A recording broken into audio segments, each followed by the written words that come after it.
Hey guys, you ever hear the famous writer of Tarzan, Edgar Rice Burroughs? Well, he made a lot Edgar of Rice great Burroughs, but yeah, go ahead. Oh, I'm sorry, I keep forgetting his name. But yeah, he made a lot of great novels like Tarzan this, Tarzan that, Tarzan.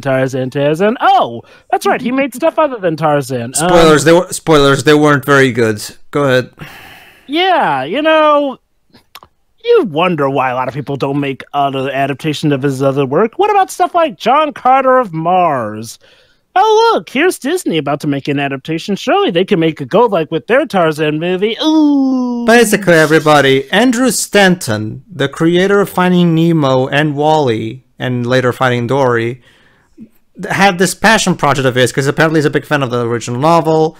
So now that after being big successful with those previous two movies, I guess Disney gave him the opportunity to direct this because he not only directed but he also co-wrote it. So this is all his fault basically. So yeah, it's a boring movie that pretty much has been forgotten by this point. All right, let's do a bit of a rundown here. Actually, this movie is based off of a book of his called A Princess of Mars. The only reason I mentioned John Carter of Mars is because, well, the story is literally about a veteran of the American Civil War who's transported to Mars. Sounds interesting enough. So, this is made by the same guy who did Wall-E, so surely you can make a great film out of that.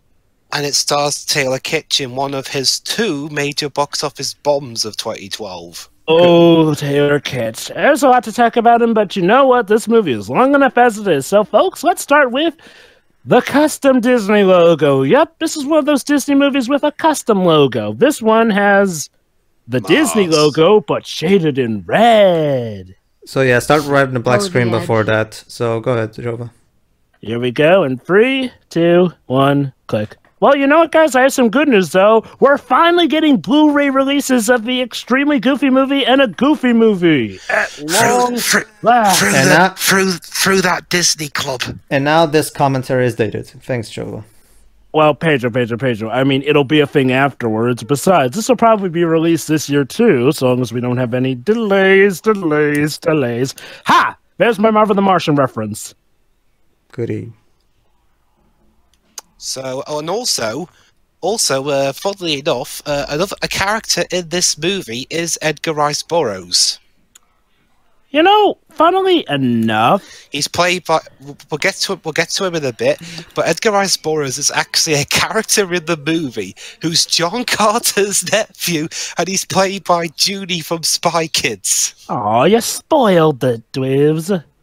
Jova, it's a very boring movie. I mean, if I didn't tell you now, I'd probably forget about it because I'd be half asleep by the time we got to that point.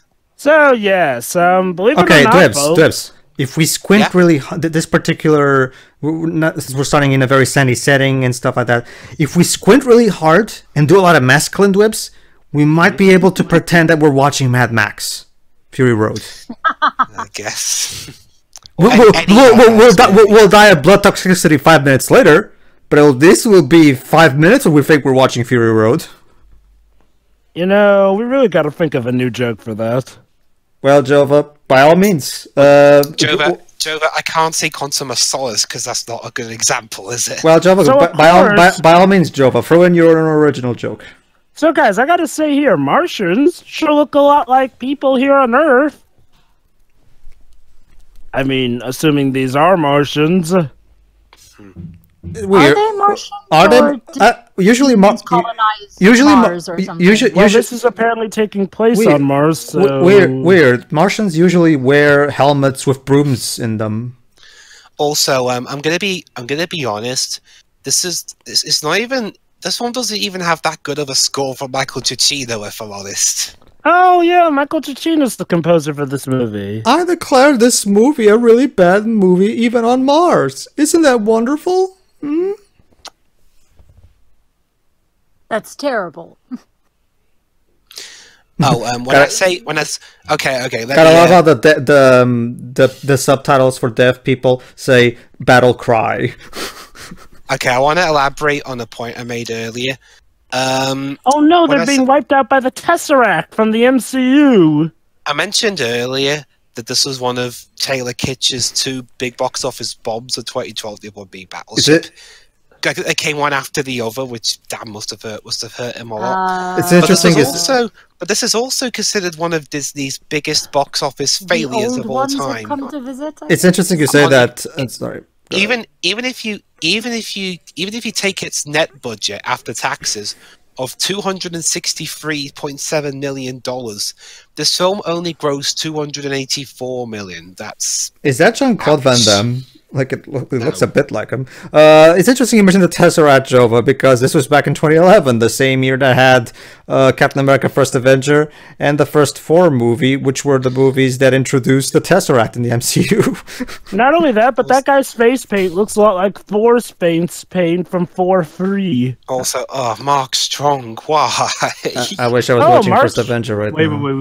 Mark Strong in yet another bad Alien movie? Seriously, Highlander 2, this, and Man of Steel? What was the guy? Highlander 2. This guy just needs to stop doing alien sci-fi. No, he wasn't in Highlander 2.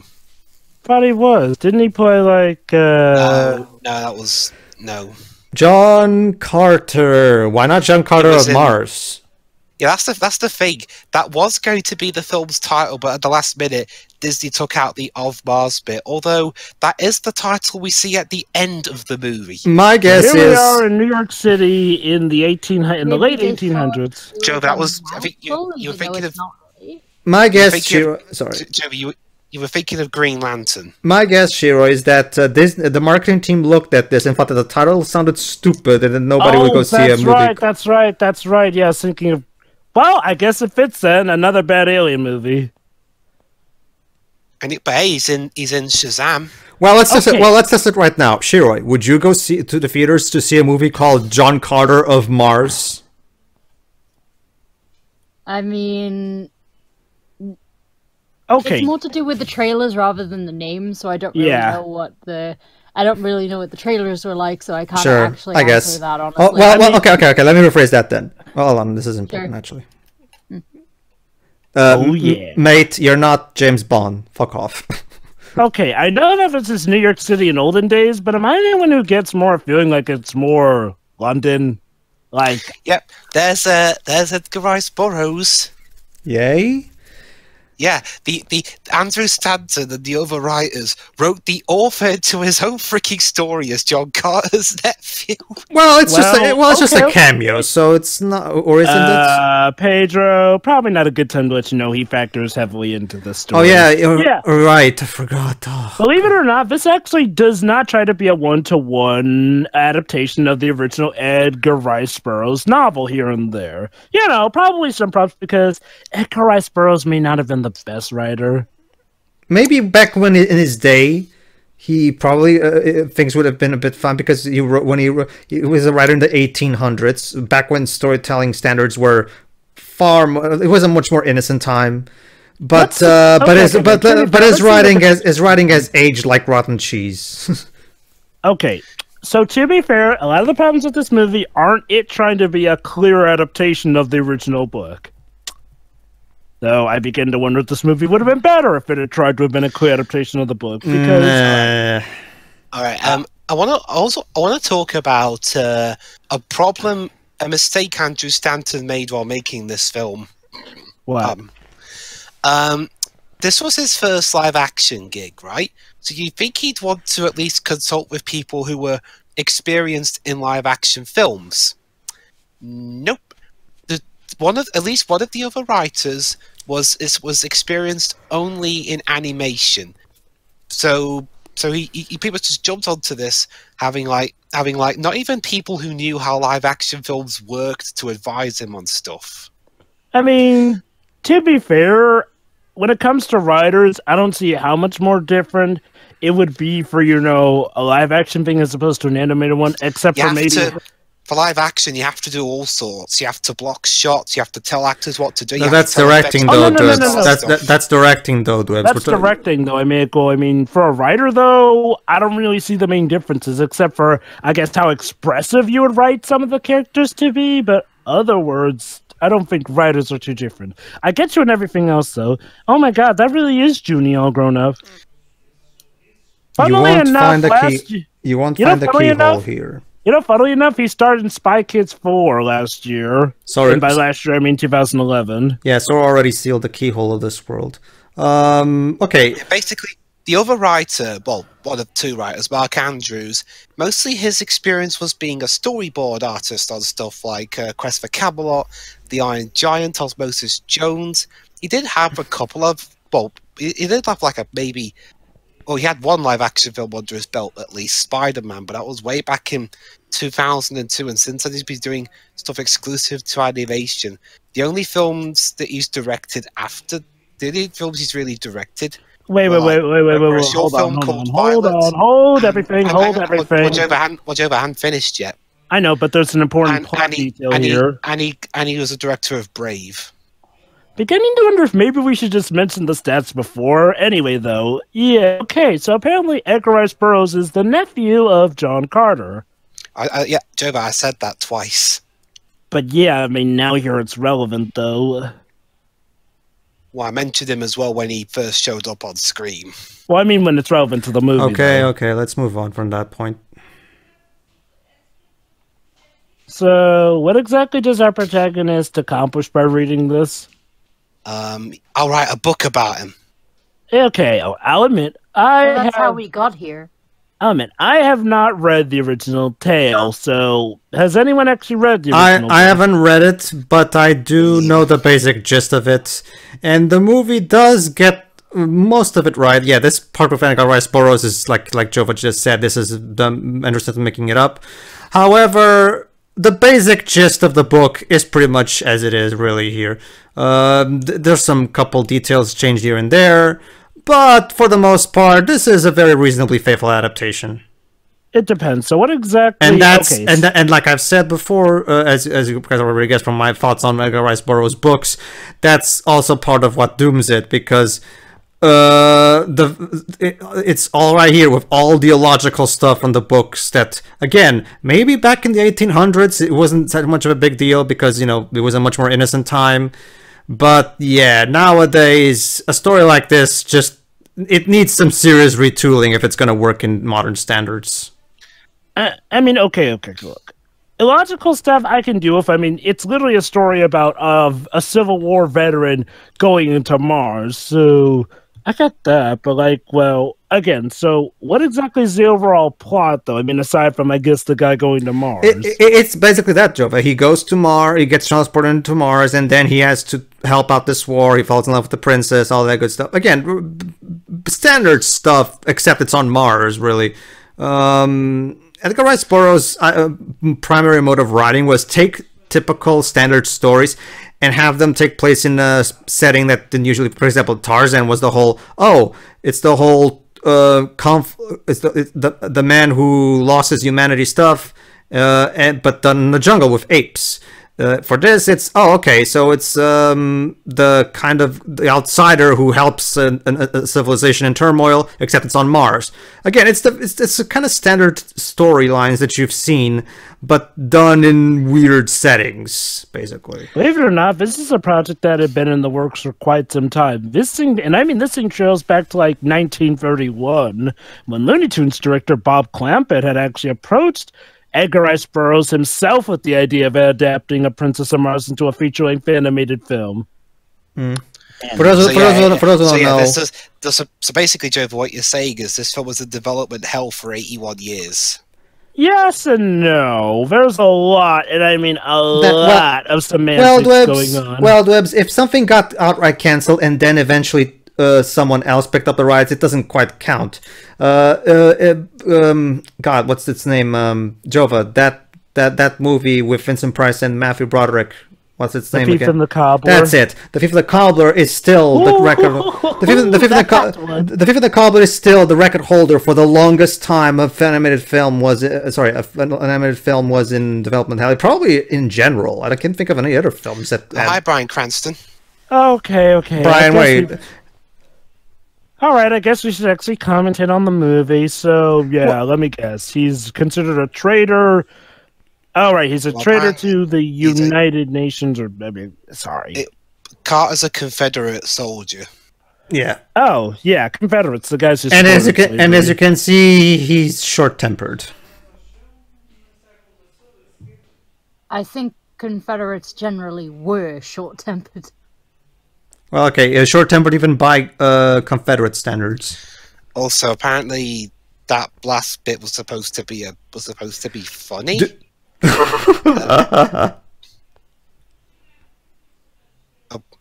See, get it? He tries to escape, but he gets captured again. So Cranston continues his narration. So of course he's been captured by, I'm guessing these guys are, the northern side. Interestingly enough, you'd think, considering how massive a failure this film was financially, that Andrew Stanton would stay away from live action. But no, in recent years he's directed episodes of Stranger Things and Better Call Saul. Well, Stranger Things is pretty good. And to be fair, just because you mess up once doesn't mean you give up.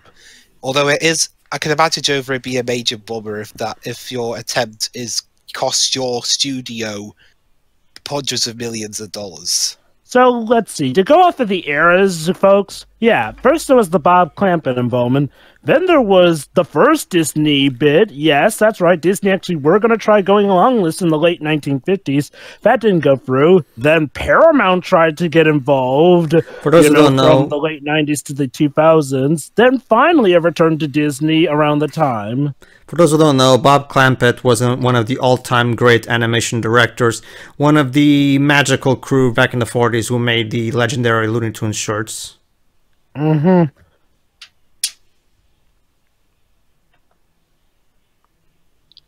Okay. Let me guess. He's one of the Confederates who's actually truly a good guy, but I guess we're supposed to care for him. Well, okay. Okay, how about this, Shirei? So you say that it's not so much about the title, it's more so about the trailers, right?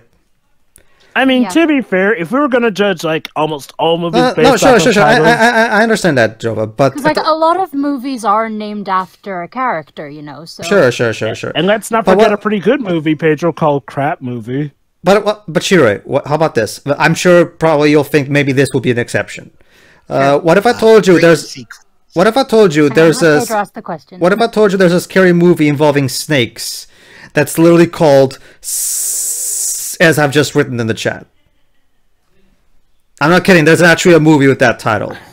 Is it good? I haven't seen it, but I'm gonna probably argue that most people will not go see a movie because they would be ashamed to go into the counter to say 2 for please. To be fair, a movie called Just Jaws sounds a bit silly, but that went on to be one of the scariest movies of all time. I agree with Pedro that this is sillier, but honestly, I'd probably go there anyway just for the sake of saying it out loud. And there goes our is he our hero? Is he our villain? Is he I'd want to see that movie out of morbid curiosity. Hey Jova, do you think maybe this is a little bit of a sneak peek at the Lone Ranger or something? I think maybe. It's funny, starting in 2011, Disney had this weird streak of... Remind me again, where was this movie shot? Specifically the Mars scenes. The location, you mean? Yeah, the location. Specifically the Mars scenes. I'm sure this was of course some random desert in America. But what about the Mars scenes? Okay, let me see. It was shot in studios. Studios. Hang on. It was shot in Long Cross Studios in London, and it ended up going to all sorts of places in Utah. So it was shot in London. Let me. A bit. There's also Utah, Jova. So I'm guessing. I'm guessing that the Utah scenes were for this and Mars. Yeah, London was probably for New York. So Utah is actually Mars. Okay. Yes. Well, Pedro, here's the thing. Mars tends to look a lot like our canyon areas, just shaded red. Sure. Oh, also, so he's helping this guy, because, Indians were really against the colonists. Also, speaking of production... Yeah, I wonder why. Speaking of production, apparently Andrew Stanton reshot the movie, a whole lot of it, apparently, twice. All right. and he attributed that to his background in animation. Okay. Yeah, you see that's usually the major problem with animators trying to do live action films. They end up doing stuff that, while it works in animation, it does not work for live action. Yeah, I mean, I'm not really that surprised. That probably explains why the budget of this film ballooned to a gross budget of over $300 million. Well, it didn't help that they were trying to do some really big effects that Avatar had revolutionized them. By that I mean 2009 Avatar. Because, even though it was 2012, big CGI / live action pictures were still kind of a new breed of sorts.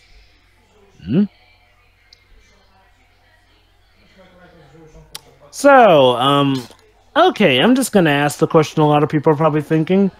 What is going on in this movie right now? Apparently, John Carter escaped from... He escaped from probably from the Union. Yeah, from the Union, yeah, basically the side that was against slavery. And, yeah, he helped the Union guy to, I guess, show he's not that bad a guy, I guess, and, he still seems pretty shitty to me. Yeah, I mean, this is the issue here. It's like, well, okay. It's like if the protagonist was a Nazi. Like, you gotta make us care for him. Because, not to sugarcoat anything.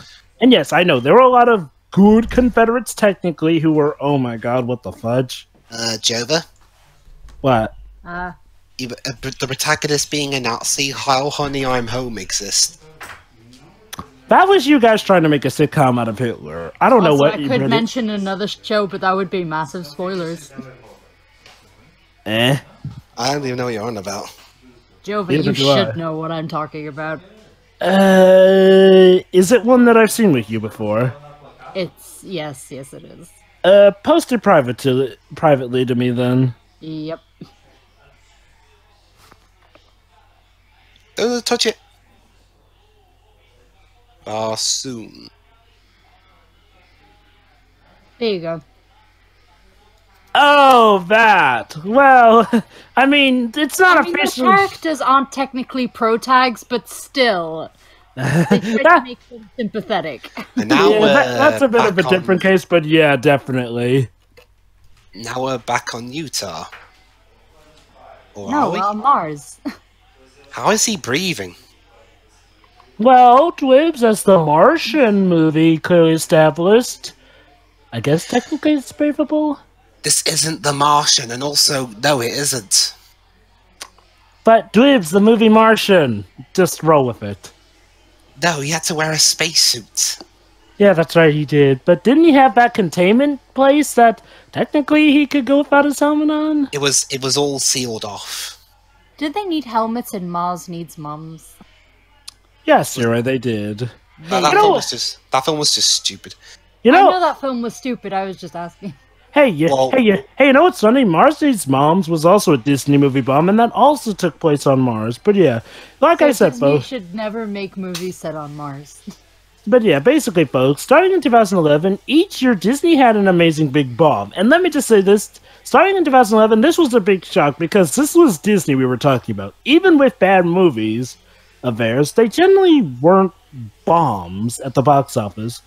Starting in 2011 was where we got some of these that were, like, really uniquely bad. Or just terribly marketed.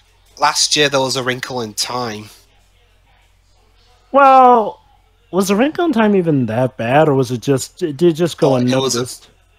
Well, I've heard it was shit, plus it bombed. So, yeah. Oh, he has discovered that he can do this, and yeah, that's literally Utah. Like, look at it. It's the same area they were in before, just shaded a different color. He's like a Sonic fan getting used to the new physics in a modern Sonic game. That's the oddest thing. If they bothered to do the Disney logo in red, why not tint this red? Like, seriously, look at it. The grass is there still. Like, this is lazy. Again, Stanton did 2 lots of reshoots on this, and you didn't notice that. They could have edited it out. I mean, someone must have noticed that. Yeah, this film had a budget of over $300 million. Again, I know budget doesn't all go to CGI, but surely someone could have noticed, oh, there's grass there. There should be grass on Mars. So here's the problem I have. Even still, Dwibs, Inception had like $160 million of a budget, which is a little over a half, and yet it had much better CGI, and it still had an A-list cast. So what's... That's the thing, Paige. I think we established that the two lots of reshoots, which are most of the film, probably contributed to this movie's ballooned budget. I guess, sure. What the fuck? So what did I miss that you guys were saying was inconsistent or whatever? Basically, Pedro, we're in Mars, which totally doesn't look like the same Utah scene we were in earlier, just shaded a different color. Not just not just that, but so yeah, and yes, believe it or not, this is kind of like how it is in the book as well. He just kind of suddenly appears on Mars. Well, okay. To be fair, they do explain. Well, he okay, got a apparently, trinket and he's had Barsoom, and bam, he's there. And we have baby Martians, I think. just like Mars needs moms. To be fair, this movie looks better than that one.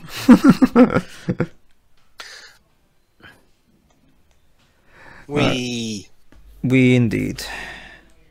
So yeah, this is totally Mars. I mean, it's not like this should be a okay. Where's the? Shouldn't you have some kind of a reddish filter in here if this is supposed to be Mars? I was saying that myself. It's like The they Disney didn't even. logo had a red filter. It's okay, It's like okay. They didn't even I get shade it. the right color. Okay, I get it. Back in the 18, well, actually, remind me again, Jova. What was the year that America started sending satellites to Mars? Like in the it was in the mid-90s at earliest. Oh, it was? Oh, okay, in that case, never mind. Okay. Well, when it comes specifically to Mars, later 90s. So basically... I mean, sorry. I mean, later 1900s. God, Okay, this movie is okay. messing with my head. Okay, yes, okay. Back when Edgar Rice Burroughs wrote the novel, nobody knew what Mars looked like outside of, I guess, telescopes. Maybe I'm not a scientist. I don't know the exact history of technology back then. Telescopes. Okay, so basically, at the time, nobody knew that Mars' atmosphere was all reddish and shit. Okay, that's fine. But this was made in 2011. Andrew Stanton could have just, okay, fine. We know now that Mars is all reddish, so let's make it reddish. There's literally no reason for there not to be a reddish tint, like, at all. I mean, okay, maybe the logic was... Tarkus. Yeah. Yeah, look at him. He's just as confused as I am. Are you about to try and pull a Dancing with Wolves, only Dancing with Aliens, where he assimilates into alien society? Okay, maybe the logic was, okay, if we make everything reddish, it's going to look odd, and it's not, and it doesn't really add anything in the long run. So I guess we'll sacrifice that. Okay, I can understand that, I guess. But at the same time, if you're going to like, at the very least, have this look somewhat like Outworld-ish, because this just looks like a generic canyon. That's the thing, Pedro. We're literally... The blue filter in the early Twilight movies didn't really mean anything, but a red filter here would actually mean something. And that's the thing, Pedro. We're literally on the same set that we were when he was dealing with the Union agents or whatnot, just shaded a different color. Like, look at that. You even saw a bit of the sky still being blue behind the clouds. Yeah, this is of course the gravity spiel. Okay. Also, apparently, the reason for some of the general public not bothering to go see the film was that they couldn't buy the premise of a former Confederate soldier dressing up like Conan and going to Mars. Okay, and here's allow me. These transitions are terrible. Can I talk about how bad these transitions are? Like, I get it; they're trying to be funny or whatnot, but it's just they could be funny in a better movie. The way it's done here is just so awkward. It's like he cries out, "Oh, we go to a baby crying," or that bit where he's constantly interrupting the Union guy who's got him. And oh, hey, Princess Mars. Okay, why is she so humanoid looking while the other aliens actually look like, you know? Because consistency is overrated. Wait. No, wait, I get it. She's Jupiter Jones from Jupiter. Well, in that case, she's Jupiter Mars. Anyway, sorry, Mars Jones. Anyway, the point is, okay, first of all, everybody, I realize that okay. For the record, obviously, I'm not a science expert, so obviously take what I'm about to say with a grain of salt. Feel free to do your own research. But from what I understand, this is one of the primary problems that's already reared its ugly head here in this, that came straight from the novel. In the novel, Edgar Rice Burroughs... See, here's the problem with Edgar Rice Burroughs. Edgar Rice Burroughs tended to put some sci-fi elements in his novels. Here's the problem. I have a question. Was anything relevant about her Jedak? Her what, sorry? She's calling it her Jedak, whatever that is. She was rehearsing for a presentation of some sort. Also, I swear, for some reason, her appearance reminds me of that woman character of the Prince of Persia movie. I wonder if she's the same actress. No, she ain't. I think here her character is soulless. She's played by Samantha Morton, who would later go on to be in the Fantastic Beasts movies. Yeah, somehow I don't really see this world showing up in Kingdom Hearts 4. Okay. It really feels surreal to think that we can now speculate on Kingdom Hearts 4 and not have to wait for Kingdom Hearts 3. Anyway, yeah. Okay. Helium is lost! Oh no, are they talking about air or the city? Should I care? Seriously, I think they were on about one of them bald guys who got stabbed. Yeah, that's another. So rare that I have so much of a hard time caring for anything that goes on in this movie. Yeah, that's one of the primary problems as well. The movie doesn't really offer any context for most of these things. But anyway.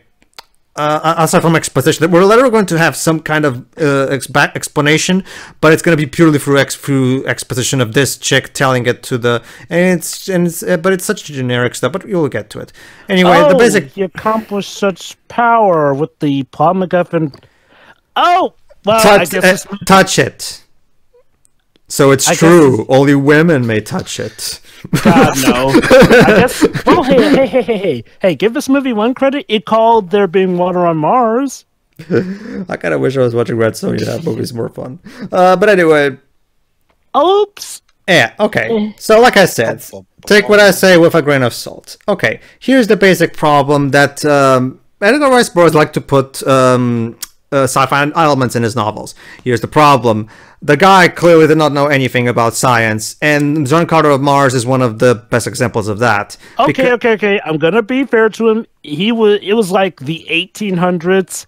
To be fair, science back then was way different from science of now. Sure. So I think we should probably give some leeway there. Okay. You kind of have to use your imagination for it, I guess.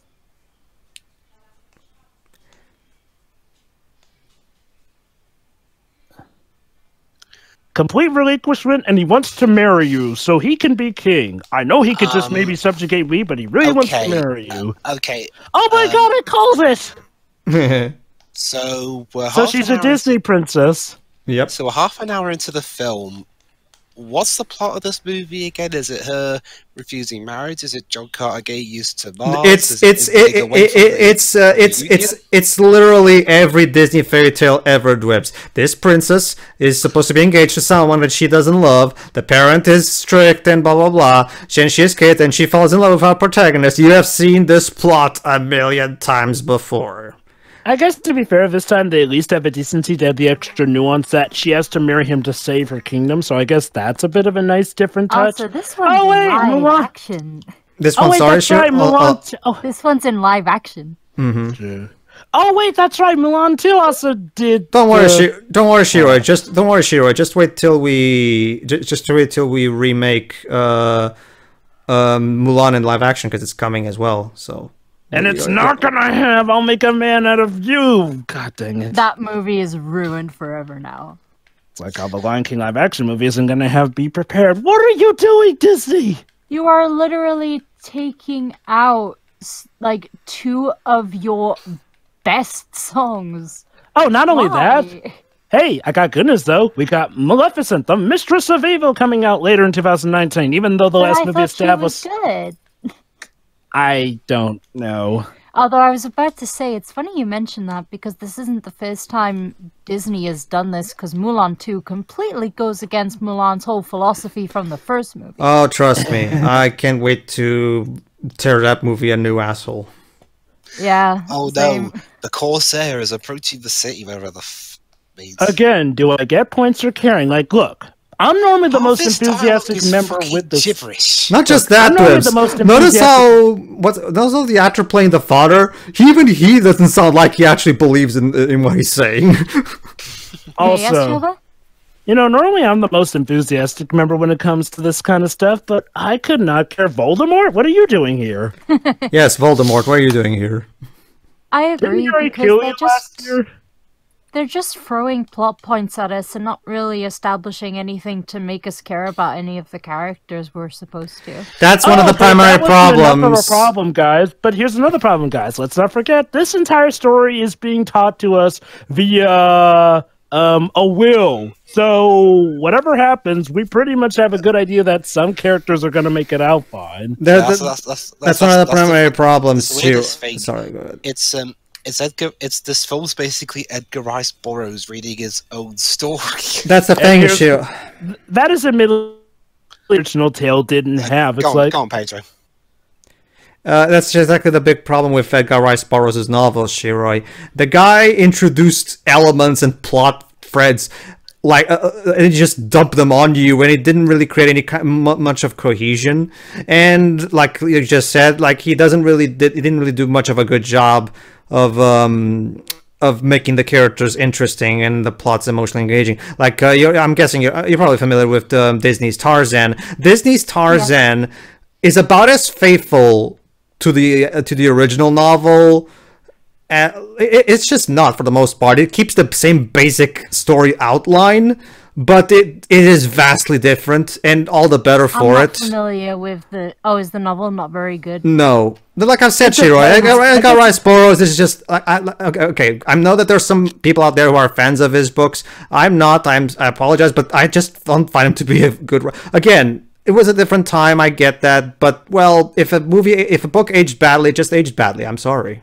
Okay. I've read the original Tarzan books of his, and I won't say they're necessarily that bad, but they definitely are kind of boring. But I'm curious, Pedro, have you read a lot of his books? Because you seem to know a lot about him. I've read the Tarzan books, and I have heard, like, I haven't read it, but I've heard summations, and I've read summations of the John Carter of Mars book, but that's about all I know. But yeah, I am familiar with the Tarzan books. I have actually read a couple of them. They're not very good, like I said. It's just, they've aged terribly. Oh no, it's the big brutish guy who really looks down on the one alien who our protagonist bonds with. Mm-hmm. You know, can I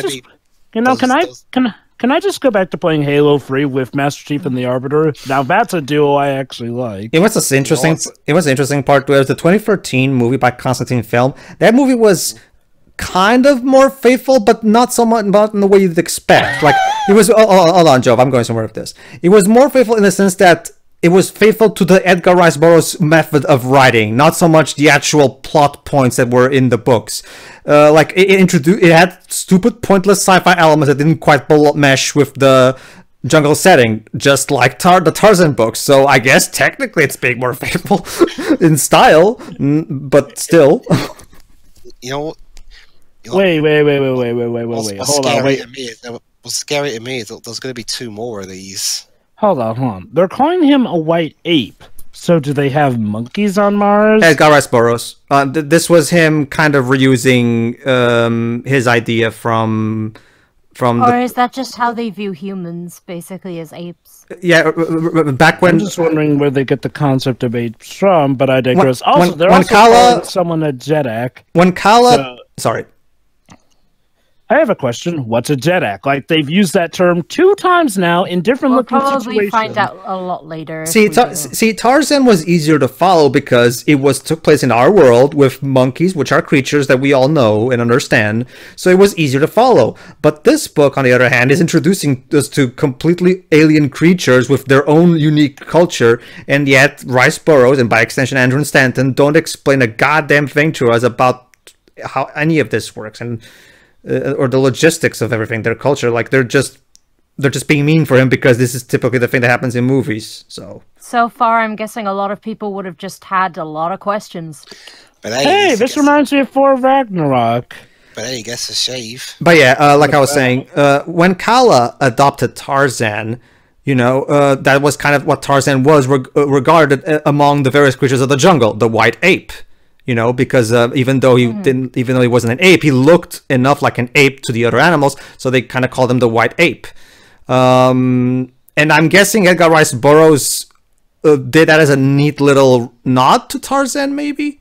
Again, I haven't read the actual book. Maybe that was just Andrew Stanton who wanted to give a little nod to Tarzan. It depends, but it does come across as a nod to Tarzan, basically. I do feel like I need to have read the original book, but from what I've heard of a lot of people, well, okay, here's the problem. We got the explanation of how he can understand, how the aliens and him can understand each other now. He drank their language or something. Yeah, I've heard stranger. I'll admit though, from what I've... Oh, God. Oh, God, it's like Shrek now. We got the little ones. Does this count as child pornography if that was a foursome? Nah. You have to be really explicit for that. I'm just confused at the moment. Don't worry, Shiroi. Oh, that's normal. Oh, what let me the guess. Fuck is you're watching an Edgar Rice Burroughs story, Shiroi. That's normal. Okay, again, what did the guy write aside from the John Carter stuff and Tarzan? Let me get his I can't understand how, I guess Disney really filtered it out and simplified it, but I just can't understand how a story like Tarzan would be very complicated. Shiroi, that's the thing, Shiroi.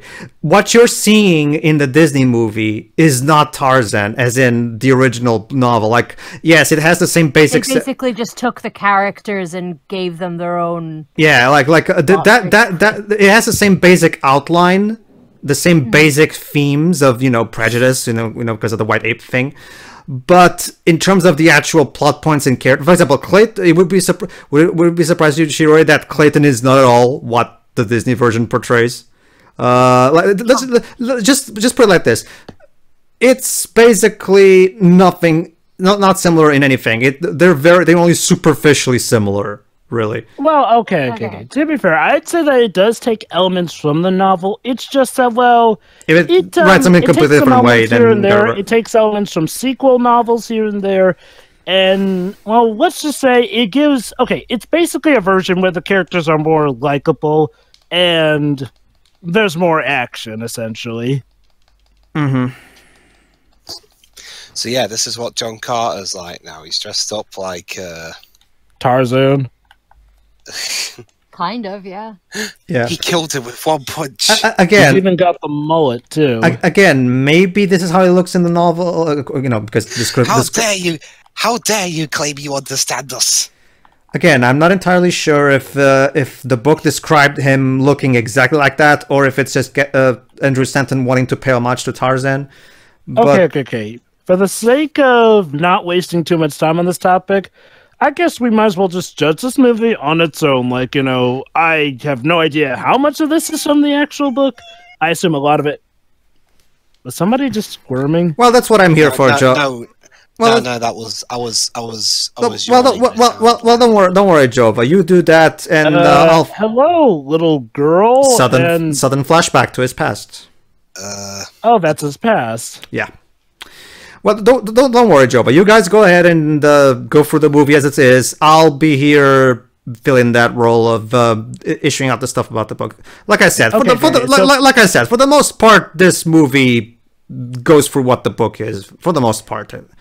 You know what I think a problem with this movie is that it was based off of a story that no one was really talking about at the time.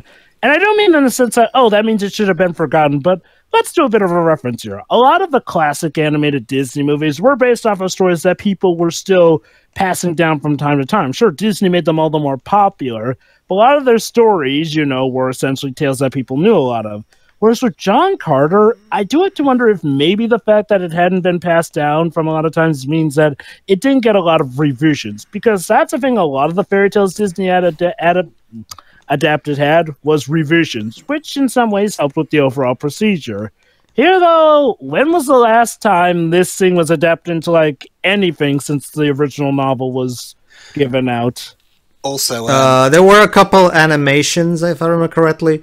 There were a couple live-action shorts, I think. I'll have to look it up. Hold on. Also, the failure of this movie also kind of resulted in the endings of a couple of careers at Disney. The studio executive of Disney, Rich Ross, who was Disney studio leader at the time, he got fired from his position weeks after Disney said they'd lose $200 million of the project, and also because John Lasseter, who was friends with Andrew Stanton, pretty much tore Rich Ross a new one because Ross pinned the blame for this movie's failure squarely on Stanton. Oh, that's dirty. Oh, there you go, Joe. But there were actually comics in the 1940s of this. I can kind of see where Ross was coming from. You know, hang on, Joe. Let me finish before you jump in. I can understand this position. You know, Stanton was the director, plus he was one of the writers of the movie, plus he was lobbying Disney for years to get this film made. The problem really, I think, was the way he was going about it. That, and also the following year came The Lone Ranger, which Ross also greenlit. I think the issue is that it's clear what Ross was trying to do, though, just abstain himself of any blame, though. Also, okay, I see the parallel here. Apparently the green aliens here are called the Tarks, as he's telling him now, but apparently they call these humanoids either the red man or the blue man. Basically, they say, let them kill each other so that then the Tarks can take over. Gee, it's almost like this is a Martian version of the Civil War between the Unions and the Confederates, where, you know, the natives were just waiting to see if each other would wipe each other out. So is that the theme of this, basically, that now our hero John Carter's living through another civil war, but now he's on the side of the natives? So yeah, Jova, there were actually comic adaptations in the 40s, 60s, and 70s. Also, speaking of speaking of the confusion of the film's title, we already established whole John Carter on Mars, but then they dropped the Mars bit.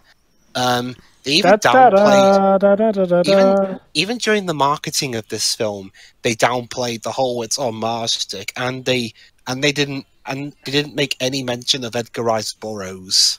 Yeah. Also, the reason why they didn't just use the title of the book, A Princess of Mars, Disney felt to make the movie sound like a chick flick. Oh, here you go. Basically, Jova, it were a total of like, what, 10 Mars books? There were like 20 Tarzan books or something. Makes sense, you know, back then, if the books were short. There was also the money off of that. There was also the Venus series, the Pellucidar series, the Caspak series, the Moon series.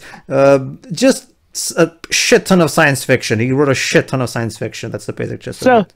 So basically, his career is essentially Tarzan and the John Carter of Mars series. That's his most famous stuff. Yes, the other stuff is not as popular. Yeah. How did this stuff become popular? I mean, you know, I'm not going to say that, you know, the source material is necessarily boring because, you know, the idea does sound exciting, but I'll admit this movie was literally the first I'd ever heard of it. Maybe I'd seen a comic or two, but like, I'm guessing it was, again, probably the enthusiasm since 1931 of this film wanting to be made. How does he know how the guns work? How does he know who's a good guy or a bad guy? Like, he just saw a hot woman, says, she's human, I must save her, and then somehow that makes him decide that one side's the good guy. Also, is that the princess, or is that just some girl who looks a lot like her? I'm actually surprised that Ralph Bakshi never tried making a film adaptation of one of his novels back in the day, because this is exactly the kind of material that would fit one of his films. And he would probably be pretty good at it, considering his Lord of the Rings. Yeah, I can see this working a lot better as a gory, softcore porn animated film by Bakshi.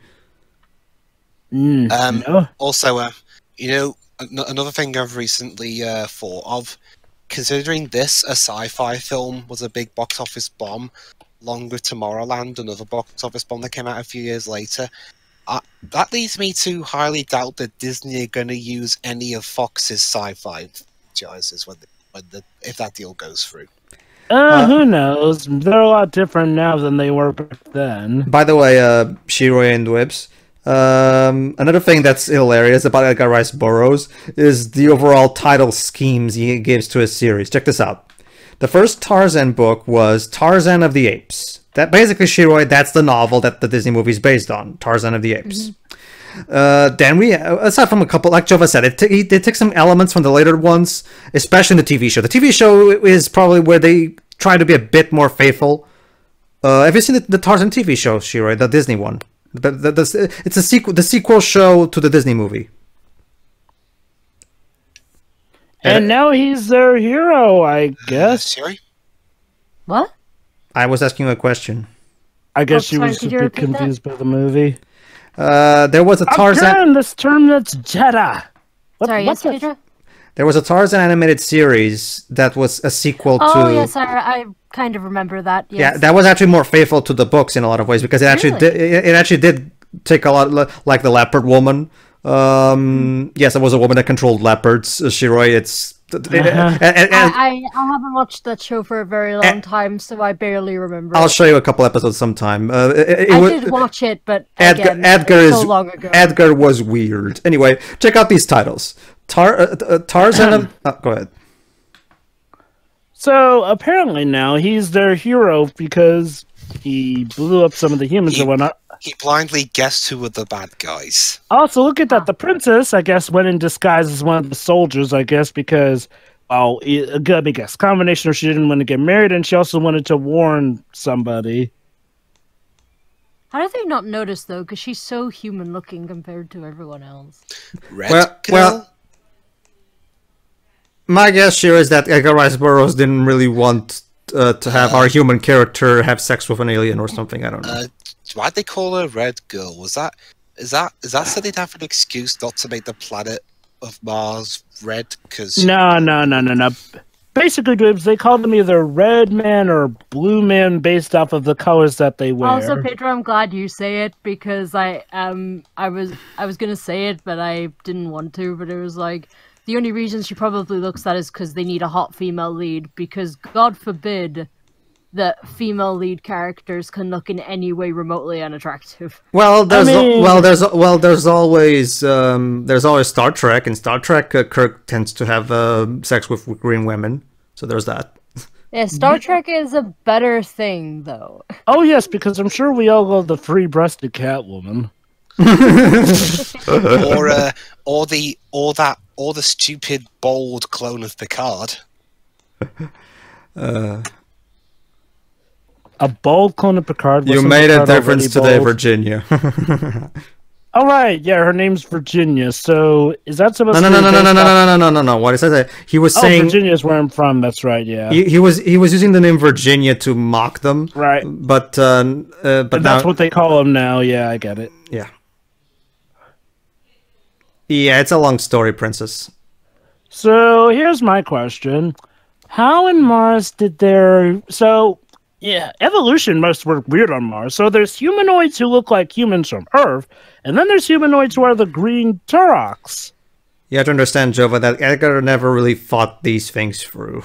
Okay. That's why I asked. Like, are we in a situation where humans colonize Mars? Like, I don't understand.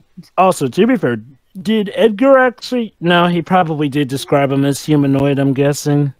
Again, I haven't read the book, but from what I remember of being told, no, it was the book the same as well. There was a combination of aliens and human-like characters. So it is weird. And again, the book never explains any of it. But again, that's kind of like how his writings were. Okay, again, to be fair, if he wrote this in like the 1800s, was evolution really? Yeah, it's like Jova, evolution was always a thing, but whatever. Well, you know what I mean. No, in terms of being accepted by the wider community. No. Well, remember, initially the whole idea of it was made to be a laughing stock. Well, okay. It wasn't until much later on that it was accepted as an actual. I'm not okay. You'll have to ask an actual someone who knows more about science than I do. I wouldn't know that. But the basics just so So basically, in this, they rename our planets with So the that- word so- "soom" with the word "soom" at the end of them because That's because, Dwebs, the actual series is actually called Barsoom series. But sure. basically, Dwebs, here's the title of the actual original title of the first book: A Princess of Mars, like Jova said. Then we have the Gods of Mars. Then you have the Warlord of Mars. Then you have Fovea, Maid of Mars. Then you have the Chessmen of Mars. Are you starting to see a pattern here? Are you starting to see a pattern here? I mean, what was there a spin-off called the Popcorn Maker of Mars? I'm not even How kidding. about a book series called Life on Mars? I'm not even kidding. That's literally how he writes all the titles. A Fighting Men of Mars, Swords of Mars, Synthetic Men of Mars. Yes, that's a natural title. Synthetic Men of Mars. I thought you just made that up. No, sure. Here, check. Here, by all means, check for yourself. Let me give you the wiki Oh link. no, I believe you. It's just a bit of a surprise. Jova. Yes. So, what's the plot? What does John Carter want? Like I've said, Dwebs. I guess he John wants to go home? John wants to go home. John Carter, phone home. Anyway, the point is, Dwebs. But of course, I'm Why guessing can't everyone we wants. watch that movie? You've seen Dances with Wolves, right? Well, no, to be fair, Dances with Wolves isn't necessarily about the guy wanting to get back home. And no, I haven't seen Dances with Okay. Okay, Dwebs. How about this, Dwebs? Think James Cameron's Avatar, except the guy doesn't betray his own race. Sure. That's the basic gist of it. I'd say Dances with Wolves isn't really relatable to this in the sense like, well, this guy actually does generally want to get home, and it's not like Sure. unless they are going there. But Well- but then at the beginning of the movie, we see him dropping off a letter, Well, Joe, I- telegram, and then Well, Joe, I'm doing the best if I can with the catalog of movies that Dwebs has seen. So, that. Okay, I guess to be fair, we might as well try and listen to the movie to see if we can make heads or tails. yeah, she's actually explaining some stuff now. Yeah, so listen here. So who are the voices of the Turok? Don't know. Don't care. let me get the Wikipedia article up. That will tell us. So, okay. I'm just gonna go. Okay, because this film has like 10 different plots. I'm just gonna follow the simplest one of John Carter wanting to go home. Okay, well, we're talking about that. Okay, again, it's excusable because Edgar lived in the 1800s. But people don't. Gravity is not this lenient in Mars. Again, correct me if I'm wrong in the comments, everybody, because I am by no means an expert. But if I remember correctly, the small again, that's why the gravity is 6 times inferior on the moon compared to the Earth. The smaller the planet is, the weaker the gravity is, and Mars is actually bigger than the Earth. So technically, What? No, Mars is smaller than the Earth. oh, is it? Yeah. Okay, there you go. Well, like I said, I'm not an expert on these things. That's why, and that's why I said to correct me if I said something wrong. Although, hey, Jova, you know who voices the Jedak in this film? Let me see. Oh no, I'm Wait, thinking. wait, I'm wait, thinking. wait. What is Oh, it, you're Jack? right. No, Jova's right. I'm thinking of Jupiter with that comparison. Never mind. He's right. He's right. The Jedak, who I'm guessing means the leader of the Farks. He's voiced by Willem Dafoe. Huh, Willem Dafoe's in this movie. Oh, that's right, he is in this movie! Why don't you have him actually show his face with the motion capture? Come on, Willem Dafoe doing a silly face. You know, fuck this. I mean, fuck adapting this. Bad touch. Whatever. Hey, look, come on, look. Even Death Note had the good idea to at least let Willem Dafoe's crazy facial motion capture enter into the scene. You know what? Fuck this book, Princess of Mars. I want to see an adaptation of The Chessmen of Mars. Yes, that's that's an actual title. Okay, never mind. It's actually the early 1900s, not the 1800s. But regardless. No. What's forbidden? Love. Well, I'm sorry. What did they do that's wrong? Well, yeah, he's asking. Plotting. Okay. So, hold on.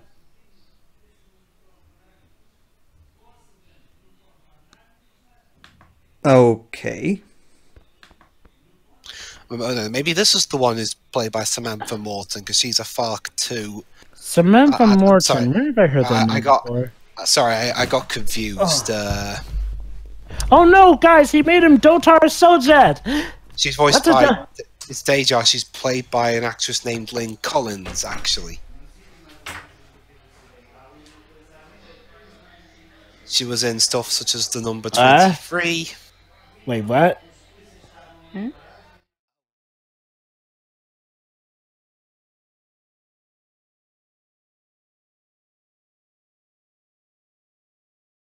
A traitor in our midst?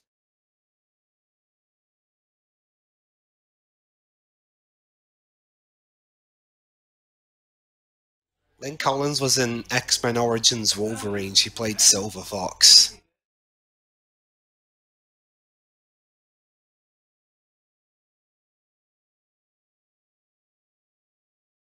For a second there, I thought she cut his nuts off.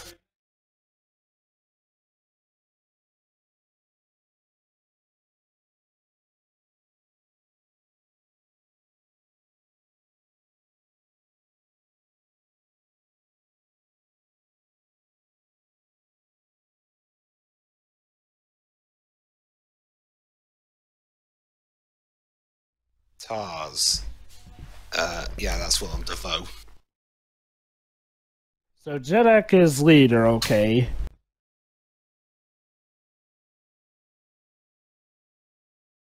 Oh, and you know who else is in this film, Jover as a FARC? Who? David Schwimmer from Friends. Oh, hey, David Schwimmer! Wait, seriously? Wait, which one does he play? He plays a young warrior who tells Tars that some of the eggs didn't hatch. Oh, so just a random person. And well, the thing John you have to... Well, the thing... And John Favreau plays a FARC betting guy, pretty much. Well, Okay, the thing you so have to who understand... plays like the big mean FARC here who wants to kill them all? The Tom big... Satan Church. Allow me to remind everybody that Joba just... Church? Allow me to remind everybody that Joba just said the big mean FARC. The big mean FARC. Yes, Sandman's in this film. This movie is supposed to be taken seriously. Allow me to remind you of that. You know, maybe I'd care more about the FARCs if, you know, we spent more time... Seriously, I'm half expecting someone to just bleep over that word, the big green beep. Oh, yeah. I guess we have our obligatory romance between those two. Shiroi, fear and cower of the mean old FARCs. Beep. You know, I have good news, guys. We're not even halfway through this movie yet. Yeah. Anyway. So Shiroi, are you enthralled by the budding relationship? You know, I'm actually really disappointed in everything so far. You know, guys, at least the Little Mermaid 3 is almost over by now. Not just that, you know, but... here's my question. Why doesn't Tars just go with him since his tribe now knows that he betrayed them? Wait. Tars? I keep thinking you say Tarzan. You see... You know, Tars, the one played by Willem Dafoe, apparently the main guy who first found... first found yes. John... Yes, Paige? You see, Dwebs, this is exactly like I said. We should have just adapted the synthetic man of Mars instead. But Pedro, we got to start from the beginning so nobody's confused because this is a great job, ain't it? Being confused is part of the Edgar Rice Burroughs experience. But anyway. I'm sorry. As someone who's read the original Tarzan novels, they weren't confusing like this. Yeah, they could be boring, but at the very least, Tarzan novels told us what we needed to know, so we were able to follow the plot around. To be fair, the problem is this movie feels like an MCU movie if you needed a guide to understand it. Like, there's all this different terminology and whatnot. We have little idea of what this or that is, and we only barely get told what it is later. So it's like the first Mortal Kombat movie. I mean, I get it. From the character's perspective, they don't always get this. Here's the thing. We're not the characters. We're the audience. The audience needs to know what's going on, unless it's a movie centered around having no idea what's going on, but this movie is not that clever. Check this out, Dwebs, because believe it or not... oh, no! They sent her thing off. So yeah, the princess doesn't know how to deal with the such shtick, so we need yeah, there you go. Because you see, guys, she's a princess, so she can't do anything outside of her palace with this whole wild traveling shit.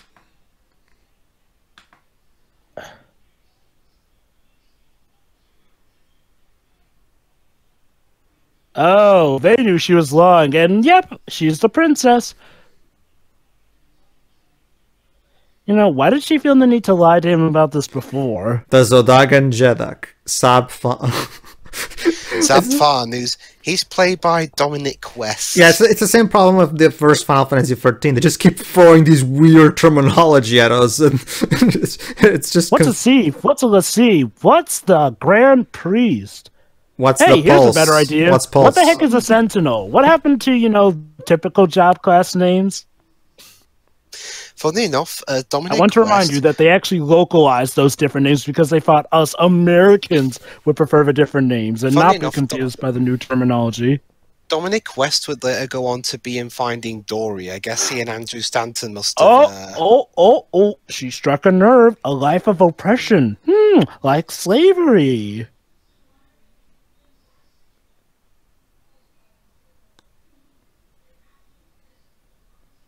This is kind of a bit weird because he was on the Confederate side. So what, was he one of the Confederates who had no choice? Because I'm actually, I actually agree with him. I fail to see how it would be any good for him to fight a war that's not his. He's been on Mars for like 2 days. It's not even a case like that Teen Titans episode where Cyborg got transported into the past. It's not like he has some advanced technology or anything. I mean, what? Maybe he has some war strategies or something, but what difference is John Carter gonna make? But Princess, you don't love him, and marriage is about true love. Not only that, here's a problem. So he's from Earth. How is he supposed to know that you're actually the good guys here, honey? For all he knows, you're actually one of the bad guys. There's that. I have a question actually about Disney. Go ahead. Considering they've had all these box office flops over the course of this decade, how were they even able to afford to buy Fox? Well, Dweebs, here's a simple answer. It's usually only one of their movies that bombs each year, and a lot of their other movies do well enough to make up for that. Kind of helps with owning a lot. Not only that, but the MCU has made them so much money. There's that too, yeah. Well, I would say Star Wars, but Solo happened, so... Anyway. Well, yeah, Star Wars is a different case. Anyway, though, Shiroi, thoughts on the movie so far? She said she was disappointed. Yeah. Well, Shiroi... that hasn't changed in the last 5 minutes. Well, here's an interesting thing. You notice the pattern with the Barsoom series. He mixes it up with the titles of the Tarzan series. First we have Tarzan of the Apes, then The Return of Tarzan, then The Beasts of Tarzan, then The Son of Tarzan, but then we change again. Of something. No, but later this year we changed to Tarzan and the Jewels of Opar, then Jungle Tales of Tarzan, Tarzan the Untamed, Tarzan the Terrible, Tarzan and the Golden Lion, Tarzan and the Ant-Man. Yes, so he actually wrote a book called Tarzan and the Ant-Man. Tarzan, Lord of the Jungle, Tarzan and the Lost Empire. That's the one. I remember this particular one being adapted in the show. Tarzan at the Earth's Core. Yes, Tarzan at the Earth's Core. You're starting to see the problem with Edgar's books. So is this going to be a commentary of the movie, or is this also going to be us regaling the life and times of Edgar Rice Burroughs? Well, Jova, to be fair, the souls be told from the perspective of Edgar Rice Burroughs reading Unless his there's some nephews. environmental... We're literally looking at the inside of his head, as told by this movie. So again, like I said, guys, congrats. This movie called There Being Water on Mars. And to be fair, it is related to the topic. When did they find out water was found on Mars in real life? At least a few years ago. Oh, right, yeah, I'm guessing she's the daughter of Tars. Wait, your father? Which father? What?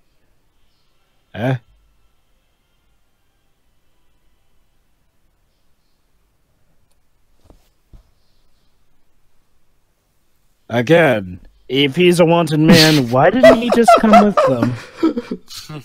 Okay, I'm. Oh wait! Let me guess. He's the one who teaches them about empathy for their family. I'll be right back, but I'll carry the film with me so that I won't lose track. Okay. Are you feeling it now, Miss Shiroy? No. Are you feeling it now, Mrs. Shiroy? Well, here's something funny then. Jova, don't. Well, here's something funny then. He also had a series of 3 books called the Cast Pack series. I'm not familiar with this one. Oh no, the dog! They're leaving the dog behind. Oh, Doggo. The dog was such an endearing character, wasn't he? No, that dog. Remember all the times that the time that he helped, sort of inadvertently helped John escape. Okay. Shiroi, question. Since Jove is so concerned about the dog.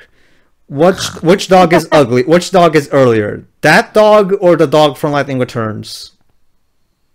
Oh, I'd say Lightning Returns' his dog was ugly. I'd say Lightning Returns because, yeah, it's a shitty model of an actual dog, whereas this is an alien dog, so it probably doesn't look as aesthetically pleasing as you'd normally expect it to be. I don't know, give it credit. Woola is the best character in this movie so far.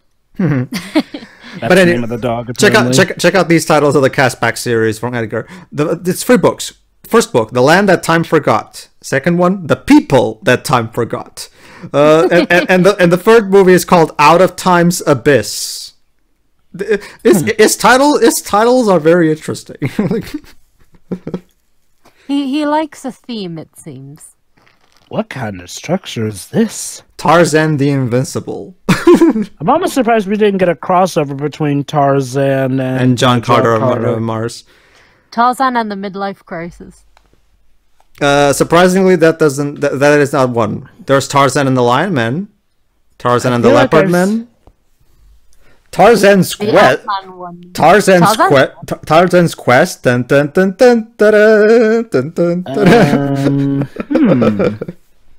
Maybe this is really the Tesseract. I swear to God, if it turns out he's the chosen one and this is just reacting to his DNA, then this movie has really lost it. No, Jova. Again, Jova, that's the interesting thing, Jova. For as much as we like to make fun of the 2013 Tarzan movie for all of those weird sci-fi elements, ironically, that kind of makes it more favorable to Edgar's mode of writing. So, I guess technically it's more faithful. Did any of the books have like particular sci-fi elements? In the no, all of them. All of them have fantastical and sci-fi elements, Shiroi. She's asking about the Tarzan series. Oh, the Tarzan. No, even the Tarzan ones tend to have, especially the later ones. The sci-fi stuff? Some of them, yeah. Oh, Shiroi. That doesn't seem to fit with the whole idea of... That's because, Shiroi, your perception of...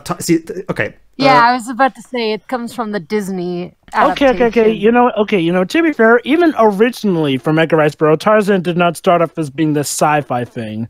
Let me put it this show, Sheree, the 2013 Tarzan movie, that would be something that even Edgar Rice Burroughs himself would probably call foul at.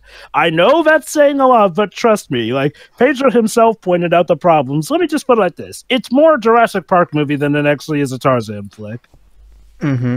Mixed in with Transformers, I'm not kidding. Speaking of Transformers... So John Carter has magical feet. 9 rays. So what? Is this actually tied into the post-apocalyptic film 9?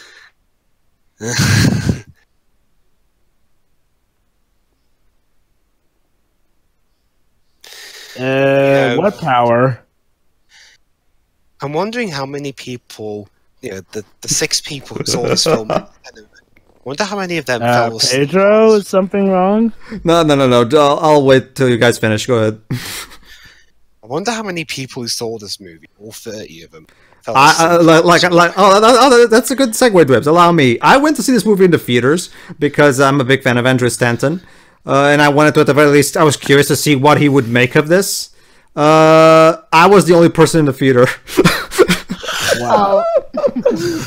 This movie had some pretty terrible marketing. How early did you see it, Pedro? Back when it first came out. Oh, okay. Oh. Oh, snap. I mean, I wasn't even aware Wait a minute. Oh my god, Pedro, it's the map from Treasure Planet. Yeah, I kind of wish I was watching Treasure Planet right now. I wasn't even aware this film existed until, like, say, a year after it came out. I knew this movie existed because the same guy was also in Battleship. Okay, let's talk about our main actor here, Taylor Keats. Talk about some pretty bad luck. Okay, so you get to be a star in a Disney movie. Those normally do good.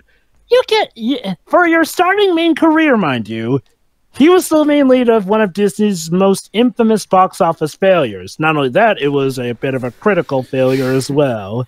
Mm-hmm. So, what does he get? What does he get next? Which was also in the same year, Battleship. Which was 1 month later. Battleship. Okay, Battleship has got to be one of the easiest things to make a movie out of. Somehow they ruined it. Somehow Hasbro ruined it. Yeah. Not only that, they screwed up being Discount Michael Bay. That should be easy, but they failed at it. Mm-hmm. So there you and go. That also went on to be a bomb. So basically, the princess wants to find information on in the Hall of Science. See? So basically, we need to go to the Hall of Science to get what she needs, basically. Helium. That's odd too, Joe, because Peter Berg made good films before and since then. Oh, so that's what helium is. Hold on.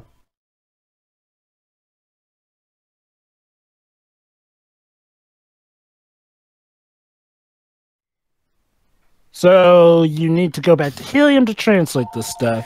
Basically, she thinks that after she does all this, she can bring him back home. I guess for the sake of argument, it would be broken if she had like a miniature translator with her. But she doesn't believe he wants to go back. Hold on. What? Do you? For 2 days. Do you? Has it been 2 days, or has it just been hours on this planet? In this place, yeah. Hold on. Oh, there we go. See, she felt his heart. Oh, yeah, because he's a soldier and all that. She felt his presence in the wind. This was the same guy who wrote Finding Nemo. To be fair, seriously? we've already established this, Shiro. This is from Andrew Stanton, who made Finding Nemo, Wall-E, and Finding Dory. To be fair, we didn't specify that he also wrote those as well, so I can see why she'd be surprised. Like, don't get me wrong, a director definitely holds the most weight. Well, I did. But a writer is also a writer is definitely the next most heavy thing in how good a movie is. Like, they're an item now for some reason. Are we sure they're an item? Despite the fact that they were just arguing. Well, they're an item, and she's not just manipulating him. Because it really seems like she's manipulating him, and God help the movie if they're trying to suggest they're actually in love, because, well, that's messed up. Well, that's kind of what they're going for, Joe, I can tell right there. I'm sorry, I mean, even Edgar Rice Burroughs didn't portray relationships this badly. What? Well... Oh, they found him. And they brought the entire battalion by the looks of it. Well, Jova, I can tell that they do indeed fall in love in the book as well. I don't know if the book maybe writes it better, but they do fall in love in the book as well. I mean, okay, if there's one thing I can maybe suggest that this film does better than Battleship, is that at least everyone here is an actor. They didn't try and throw in a singer. All right, Shiro, here. Oh, there's the alien doggo again. Okay, Shiro, just to give you an idea of what I'm talking about here. Okay. What happens in Tarzan and the Ant-Man is that Tarzan goes to an isolated country called Minuni, inhabited by a people 4 times smaller than himself. The Minunians. Get it? The Minunians. It sounds like Mumins from Star. All these terminologies are hurting my head. Tarzan. Yes, carry on. Then he befriends the king, Adendrochakis, the prince Komodoflorensal, and... Guys, backstory. He lost his wife, I guess. And his daughter, I guess. And I don't care. And I don't care. Moving on. That's another thing. Yeah, Andrew, you might want to maybe expand it? There reflects to the woman he loves and a daughter, though this daughter is naming his own, so... I love you now for some reason, oh princess. Anyway, Oh my god! That looks like the canyon! You're not even trying. Seriously. Also, that dog doesn't even really look like he's actually there. You know, oh, she died trying to protect their child. Yeah, and I should care because exactly. Okay, I'm gonna go on a limb here, and I'm gonna maybe guess that maybe the novel fleshed this out better. I mean, look, I'm not gonna say that the novel is good, but this just reeks of one of those cases where they had some adaptation priority issues.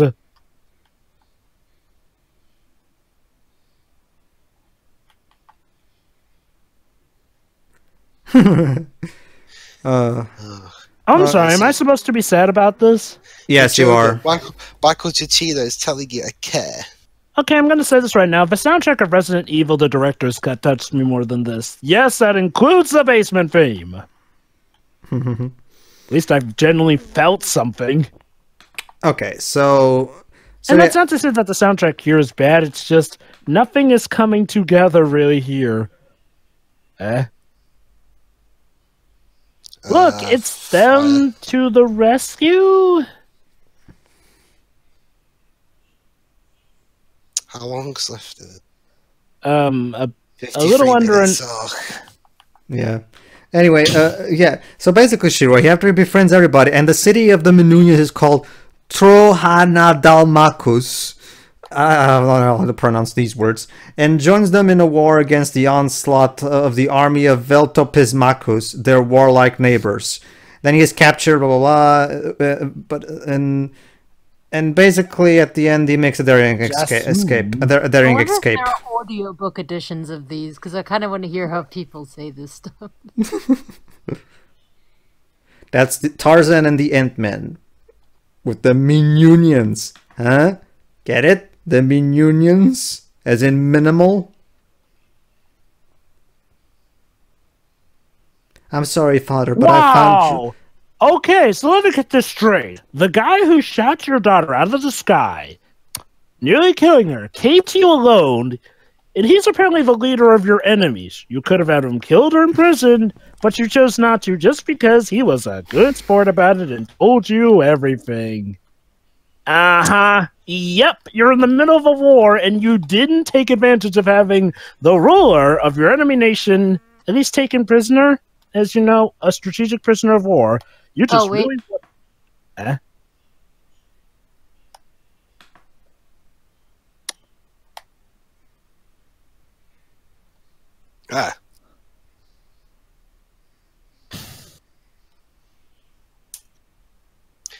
Yes, you hold. She technically does, so...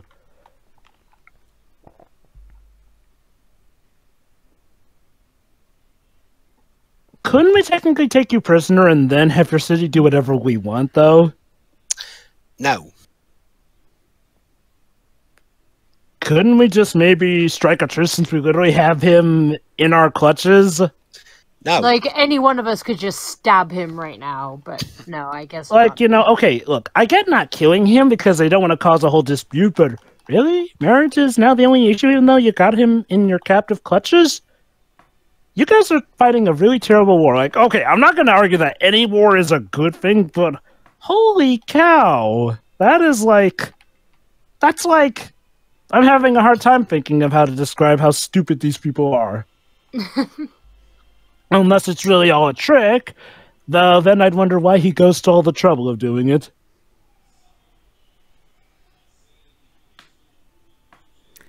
Let me see. Let me see what the plot of Chessmen of Mars is. Because how much do you want to bet it's more interesting than this? Chessman? No, the Chessmen of there's the third. Well, is it the third? Hold on. The fifth. Basically, Shiro, remember, Shiro, this book is for the most part an adaptation of the first book, Princess of Mars. Wait. He wants him to take him hostage. Okay. Do I literally have to spell it out for you? There you go, Shiro. The Chessmen of Mars. Okay. Maybe something interesting's going on. He tricked him into taking him hostage. Okay, dude, you're like we'll explain the context of after we're done. Yeah, okay, I'm actually interested now. Like, this guy may Yeah, it's actually like, be the what is the smartest one in purpose this of this? movie. And let's listen.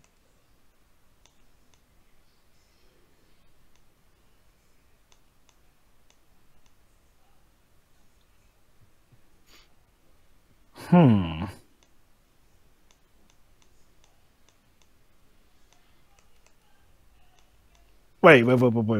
Oh, so the special thing about him is that he's the only one who can take advantage of the lower gravity here. Well, he's not a native, is he? So his...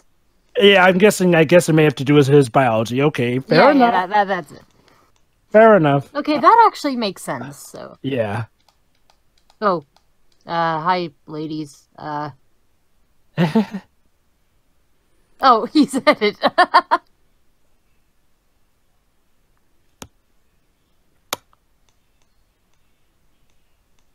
So did we just get into? It's the powder room, I'm guessing. No, it's Fort Anthrax from Holy Grail. Fort Anthrax from. Oh, don't you remember this? Fort Anthrax from Holy Grail. Wait. Oh, so these two were in on a plan? Okay.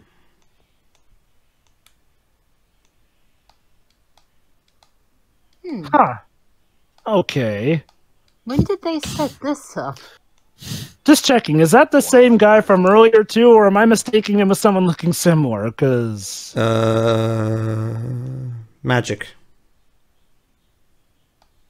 It really is weird.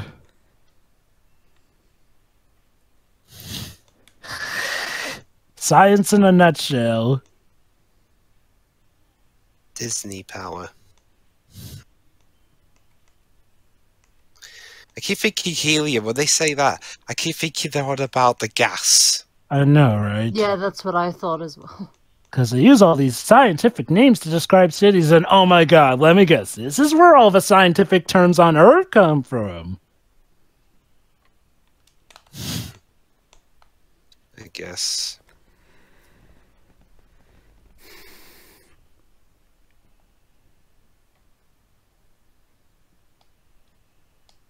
This is a very Disney relationship because they hadn't known each other very long and they didn't like each other. Yeah, that's like I said, Shiro. This is the basic Disney romance subplot, basically.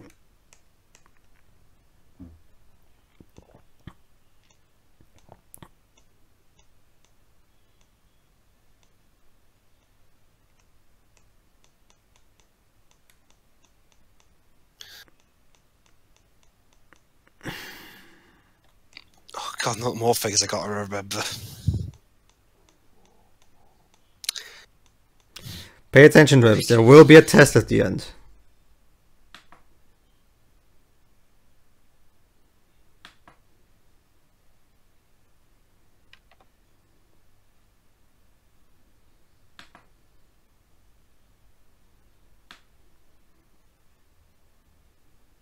How did he disappear that fast? Did he say it, Jasoon?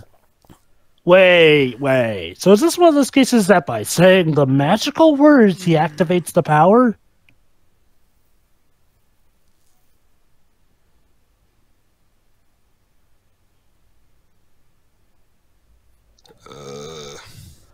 Oh, never mind. I guess the guy in the blue cape who helped Carter was a different guy who just looks similar to, I guess, Saab.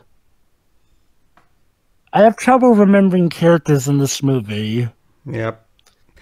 And is it just me, or is this movie just really badly put together with not memorable characters and just... No, that's exactly what this is. Yeah. Ken, how the fuck did they go from making Finding Nemo to this? Not only that, but also Wall-E, too. I can't speak for Wall-E, I haven't seen it. Oh, Wall-E's a great movie. It's again. I still whatever. Oh, he jumped up really fast. Yay! He gets spotted immediately. Sure, why not? Yeah, great job getting away. Who's this woman? She looks familiar. Yeah. Okay, what is up with the bald guys? Whose side are they on? Their own side. What even are they? And now he's under Mark Strong's control. Oh, he knows that he's American. And again, the way he got here was because he ran into a bald guy, so these guys must know what's going on.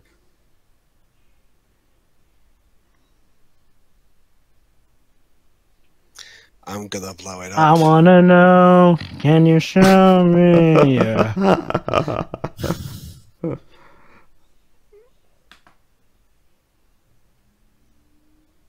Oh, the wedding. We're gonna have to crash it, aren't we? This movie has a lot in common with Jupiter Ascending. There's a shit ton of exposition, a shit ton of terminology, and not really enough actual proper plot and emotional and character depth. This movie seems to be really obsessed with showing us, and by show, I mean just shove a lot of pretty pictures into our faces rather than explain a lick. Like, I get it, you want to show this or that, and I'm sure there's a lot of lore or whatnot in this trilogy you had planned. Why does it feel like it takes forever for us to get explained anything? Like, and it's not like the Marvel Cinematic Universe where you need like a movie, you know, to explain each of these different races or whatnot. It's just, this movie can't seem to get to the point quick enough more often than not. Yep. The heck kind of boring.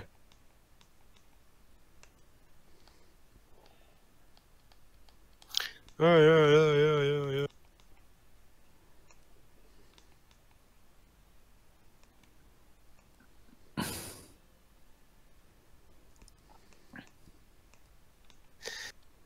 Ladies and gentlemen, we are gathered here today to unite bland villain with bland princess. Okay, I get it. She doesn't want to marry him, but isn't this technically bringing the peace? And yes, I know. Controversial topic and all, but needs of the many, needs of the few?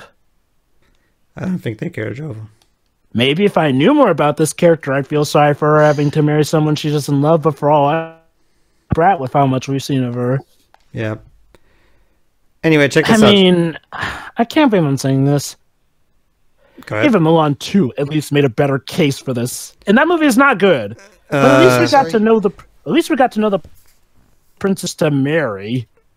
What movie was that again? Sorry, Jovi, you cut out a little bit. Mulan 2. Mulan 2. Mulan 2 is far more insulting, especially to people who like the first movie. Oh, don't get me wrong, but at the very least, I knew the characters more so I could get the dilemma of them having to marry someone they didn't love. Even though their dilemma didn't make a lick of sense, but that's a topic for that film. But Pedro, I wanna be like other girls. Yeah, I wanna see yeah. I'll bring that up when we get to it. The point is, I mean, what do you care? Yeah, exactly. See, she just said, "What do you care? It's not your home." Yeah, she's right. You know.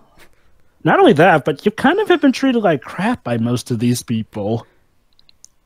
It's you know, Andrew. It's probably not a good idea to have this old lady question the urgency of the plot. Remember, it's Mark Strong in the disguise. You know, to pick up on this further, with Superman, it makes sense that he has an obligation to our Earth because, well, he's lived there his whole life for the most part. Here, it's literally his first day. Like, why has he got to be everyone's Superman? There's not even something about him being a chosen one. It's just, oh, he's a soldier in another fight in the Civil War. Unless they're going to pull the whole Avatar thing of, oh, he hates his life on Earth, so truly he feels he belongs here. But haven't really seen much of that. Like, you know, even in Avatar 2009, at least we had the excuse that the guy was a cripple back on his home, so of course, you know, he chose to stay in the life where he would have full use of his legs. Mm-hmm. You know, at the very least, there was some reason I could see why the protagonist of that movie would want to actually stay in, the place was called Pandora, I believe.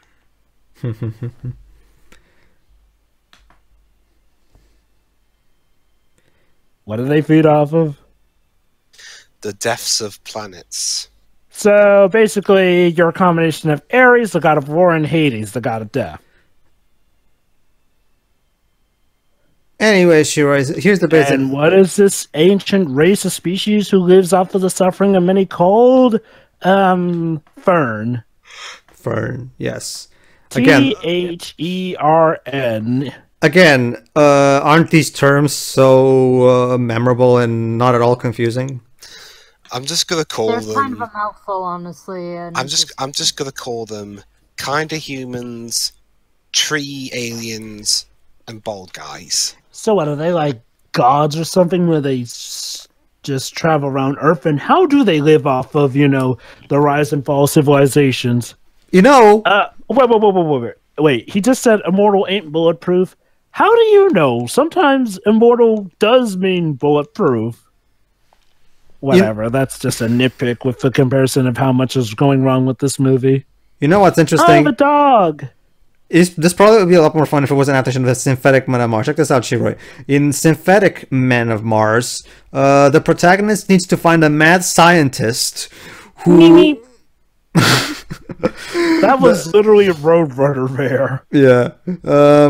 Basically, Shiroi, in Synthetic Men of Mars, the protagonist needs to find a mad scientist who ran away to his base in a hidden location, which is in the city of Morbos, in the Tunulian marshes, somewhere in Mars.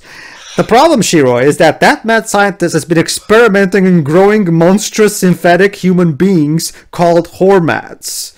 That sounds like Resident Evil. That sounds ridiculous.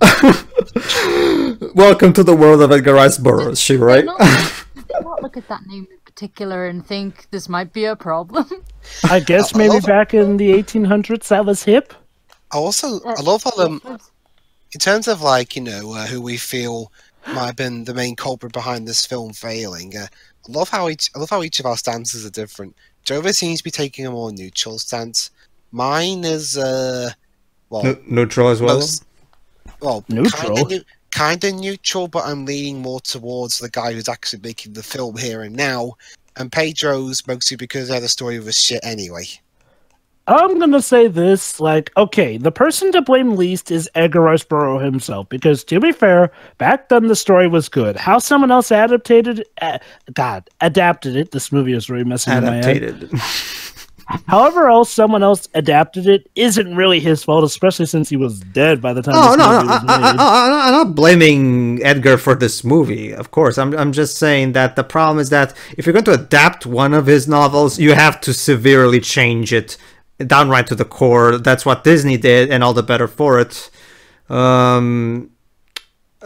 movie, on the other hand, while it does put its own spin on certain things, like the whole Edgar Rice Burroughs telling the story thing, for the most part, from what I remember, it's pretty much stays, for the most part, faithful. And that's where it's from coming, because all the ridiculous made-up names and all the ridiculous concepts are all here, present and accounted for.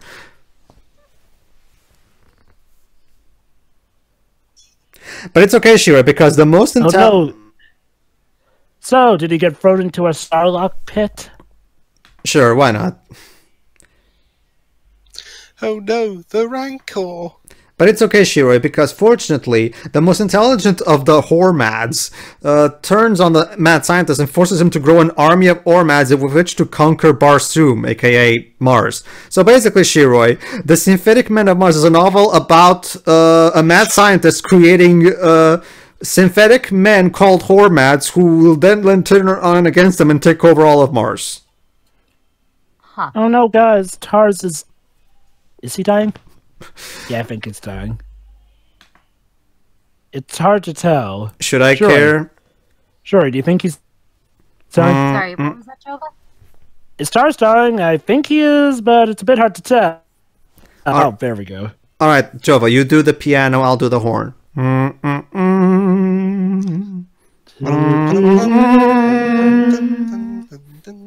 Rest of on Willamette. Yeah, whatever. I was trying to do the guitar. She's here with me. Ta! Psych. Okay, that was funny. Hey, a funny joke!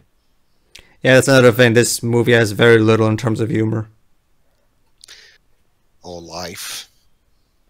Or charisma. Or charm. Again, this is Raju Fricky's Stanton. His films are normally full of that stuff. I guess they're trying to be serious. You know what's the interesting thing, Jova, now that we've mentioned that? Why couldn't he make Mars look like Wall-E's planet? You mean Earth? Well, yeah, Earth, yeah, because the Earth of Wall-E looks pretty much like I would expect Mars to look. Yeah, it would be a bit more reddish, but the atmosphere overall felt more alien than this interpretation of Mars. Huh? How about that? Also, this is literally the set from Star Wars: Attack of the Clones. From 10 years prior.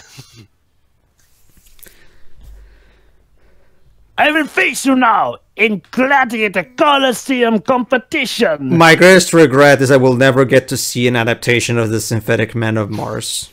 Who knows, Also, Pedro? Maybe Disney will reboot the John Carter trilogy, and then we'll actually get it. It's funny you mentioned Star Wars, Jova. 7 months after this film came out, Disney bought Lucasfilm.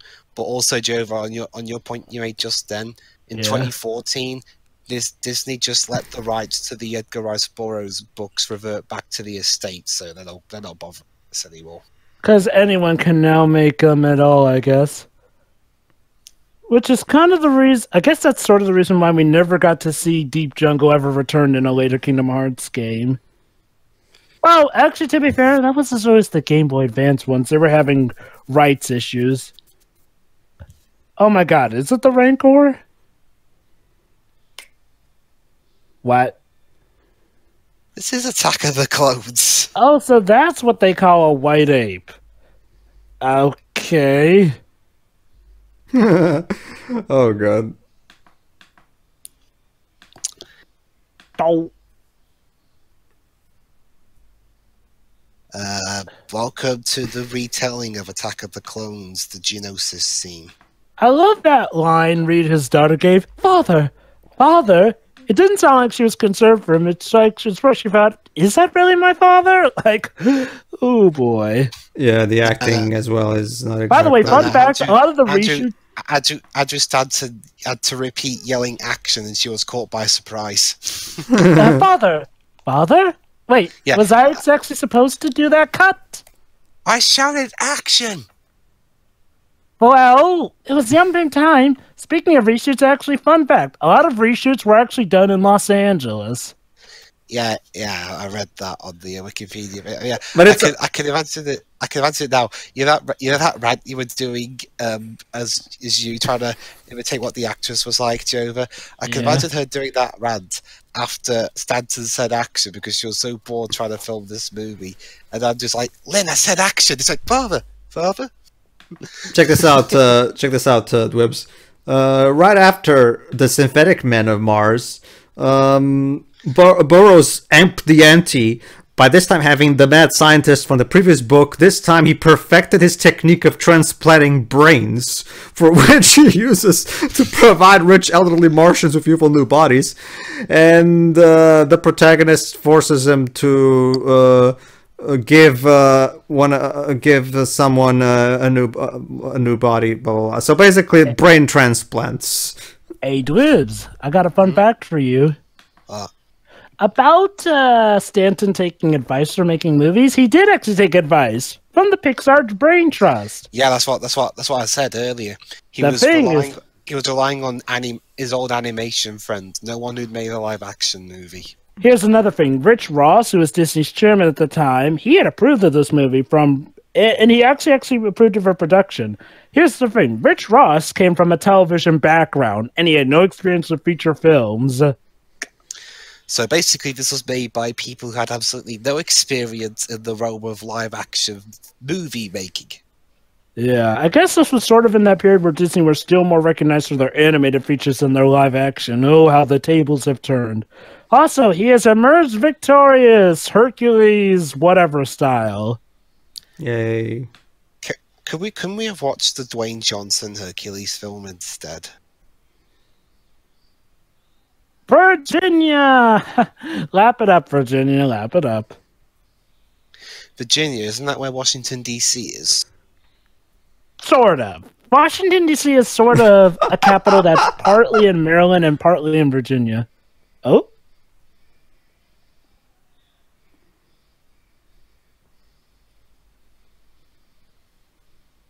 Are you Fark enough to challenge him? Oh, for fuck's sake. Check this one. Yes, he is one of us, even though... Okay, look, I get that he spent, like, the first act of the movie amongst them, but... Really? Yes, Paige? So all he does is fulfill these challenges, and bam, he's one of us. One of us. One of us. One of us. You have to prove you're worthy and stuff. And No. anyway, go on. You were saying, Pager? In Swords of Mars... And he's dead. There you go, guys. One of our main antagonists is no more. Well, that was easy. I got. Yeah, Sorry. I was just about to say. Jova, sorry, I looked away from the screen for 1 second. Yeah, he chopped his head off. Well, that's what you get. That's what you get for not paying attention. It wasn't off screen. It wasn't off screen. But Pedro, could you at least understand me expecting maybe a bit longer than 1 second with a fight from one of the major antagonists of the movie? I'm sorry, Dwebs, but you have you have to pay close attention because this movie is way too complex for you, clearly. Also, by his orders, Sparks are going to end this confrontation that they didn't even start. I was already tired. This movie isn't helping. We ride for Zodanga! Anyway. Wow, so there you go, guys. One of the main villains of this movie taken out just like that. What if I told you that in Swords of Mars, John Carter becomes embroiled in the affairs of two rival scientists? Surprisingly, they're not related to the previous scientist. It's Fal, Sivas, and Garnile, who are competing against each other to create a viable synthetic brain-controlled spacecraft. You sure this isn't a Resident Evil plot? No, Jova. This is typical Edgar Rice Burroughs. Honestly, that sounds way more interesting than this. Yeah, here's the thing about this movie. I know we talked about Edgar Rice Burroughs being bizarre. I'm sorry, but I could use some bizarreness. This movie just is... Okay, this movie, I think the problem with this movie, it's trying to take itself way too seriously. Like, look, you're a movie about a veteran soldier from Civil War going to Mars. Be crazy, be more hammy. Yet It's they also haven't using really. some pretty commonplace plots, and it's not really doing anything interesting with anything. That's another problem. The stuff that was considered groundbreaking back in Edgar Rice Burroughs' time has now been done a billion times since and done better. Some of which by the studio that's putting this out. And again, it doesn't help that the set designs aren't the most creative, really. Like, you're on Mars. Be bizarre. Like, embrace it. Don't. Yeah, where are the synthetic brain scientists? I want to see those. Sounds way more interesting than anything that's It's like going on here. it's like the sci-fi equivalent to 50 Shades of Grey. You adapt the film, but you don't get the crazy parts that make it fun. Yeah. Well, let me actually go back and check out the... again, I haven't checked in a long time. It's been a while since I've... So far, the only remotely interesting thing that's happened is the whole out-of-nowhere plan to break our protagonist out of prison. Yeah. That's basically it.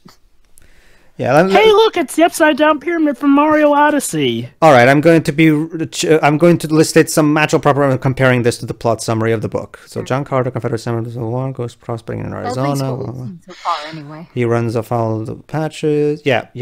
Just like here in the movie. Yeah, he is mysteriously transported to Mars by hiding in a secret cave. Carter finds that he has supreme abilities. Blah blah blah blah. He soon falls in with a nomadic tribe of Green Martians or Farks. Yep, just like in the movie. Thanks to his strength in Mars. Yeah, it's like it's just like I remember. The book and the movie basically go about the exact same thing. I think the thing is, like, well, with the book, a lot of it is left up to your imagination since, it's a book or whatnot. My guess is, like, well, he set up the first book as, the exposition novel where I guess a lot of the more crazy stuff does, get incorporated into the sequels. Here's the problem, though. This movie could have maybe have done the thing of combining something from other novels. Or, again, ramping up the lunacy. The Farks subsequently captured Deja Forest, Princess of Helium. Yeah, of course. The member of the humanoid red Martian race. So apparently there's a humanoid red Martian race that this movie never actually establishes. There you go. Pedro, the red Martian race is the race where, she has to marry that guy. Again, the ones marked in blue and the ones marked in red. Oh, did they literally say that out, spelled out word for word? That I don't remember. Wait. Oh wait, never mind. Maybe it's something different. Well, anyway, the basic point is the Red Martians inhabit a lucid network of city-states. Blah, blah, blah. Yeah, we know that. Subsequently, Carter becomes embroiled in the political affairs of both the Red and Green Martians. Yeah, we know this. Martian culture's a lot like ours. Eventually leading a horde of Farks against the city-state of Zodanga. Yes. Winning Deja Forest's heart, he becomes Prince of Ilium. Blah, blah, blah. There's always some kind of parallel. Yeah. It's like I've said, Jova. It's like I've been saying. Aside from, it's pretty much like I remember. But aside from the whole Edgar Rice Burroughs telling the story thing, this is basically the first novel. Yeah, which is why I'm getting the feeling. I get the feeling the first novel was meant to, set things up, whereas sequel novels would, be the ones that would do the more crazy stuff. Again, from what I'm seeing here, yes. From what I'm seeing here in the plot summary of the novel, there's no scientists creating synthetic brain-controlled spacecrafts. There's no brain transplant. No, there's nothing of that here. Yeah, the later books sound a lot more interesting. See, here's the problem. It sounds like they could have easily summed up the plot of the first book in like the first half of this movie, honestly, and maybe combined it with something else. Granted, maybe that would have resulted in being scrunched, but I feel like we could have summed up a lot of this movie way ahead. Like, seriously, just take out all the stupid random flashbacks about him and his old lover and whatnot. Take out the whole having to backtrack to, the place where they're trying to translate this or that. And, cut down all the pointless battle scenes. Get the whole thing with the Farks over and done with better, so that the Farks don't randomly leave the story for a lot of it. And boom, there's the first one chopped down. And again, okay, even if they wanted to just make an adaptation of the first story, why couldn't they have added more to it? Sure, it sounds like a fine enough adaptation, but ramp up the lunacy, ramp up the craziness. This isn't like a comic book where you have to make stuff more serious for audience to take it seriously. You are telling a story about a Civil War veteran on Mars. I think people can understand if you're going to be silly. Just saying. Yeah. Maybe Disney were... Well, actually, though, maybe after how badly Mars and his mums turned out for him, maybe they were afraid of people missing out on intentionally skipping out on a bizarre silly film set on Mars. That would explain the change that would explain the marketing team changing the name at the last minute from John Carter of Mars to John Carter. So why was there such terrible marketing all around for this movie? They couldn't hide Mars enough? I don't know. Why would you hide Mars in a movie that takes place on Mars? Mars needs mums! Oh. Well, I'm sorry then. They should have delayed this movie if they were really that scared, because word of mouth was going to get out. The internet was pretty prominent around the time. Also, yeah, we're friends. For some reason. Yes, well, sir? I guess this or that. Yeah, you were saying to me, Shuri? I said again, Disney doesn't really have a good relationship with Mars. No, yeah, they don't. Well, they haven't really made a film set on Mars. I don't think even any of the Marvel films were set on Mars at any point. Were they? Not that I remember. What?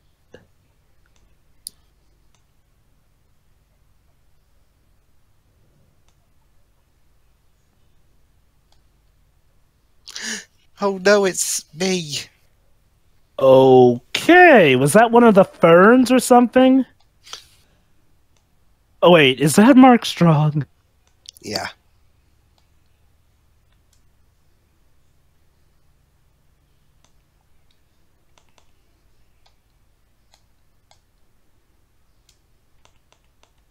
Wow, you suck. Yep. You had her sword literally. You had her sword literally at her throat, and yet she managed to do all that. Let me see let me check the second novel. Let's see if the second novel is more interesting than this. The Gods of Mars. Oh god, that's a long plot summary. Okay. After Green Martians and the rivers. Okay, the second book already starts more fun. Check this out. right after the end of this story that we're watching right now, here's... Oh, hold on. It was a fake him. Hold on, she was burned. I'll let her. Ow. Oh. Sorry.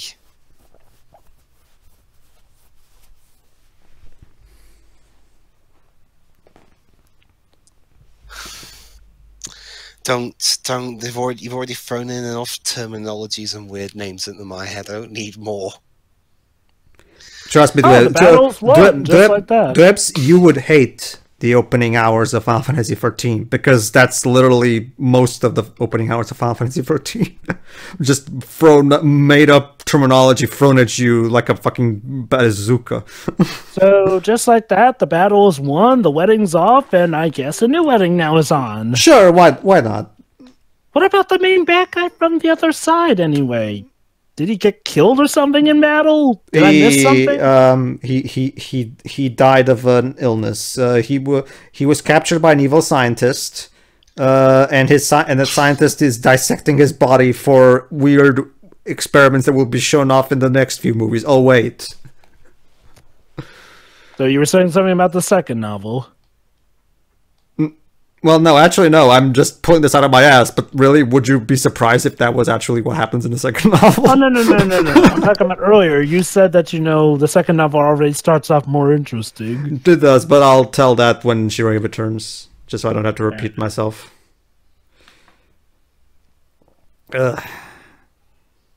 Goddamn. Yes, please. Oh, he's crying. Yeah, I don't care. Moving on. How? I gotta say, what a weird project to get Willem Dafoe and Thomas Hayden Church for. It's almost like, all it's missing is Alfred Molina, and we would have had the complete Spider-Man Raimi reunion. Yeah. Well, not all a reunion, but close enough. Ooh, and of course they're...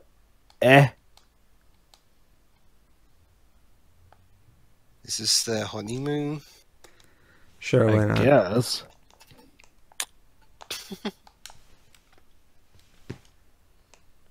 Guess he doesn't care about going home anymore. Sure.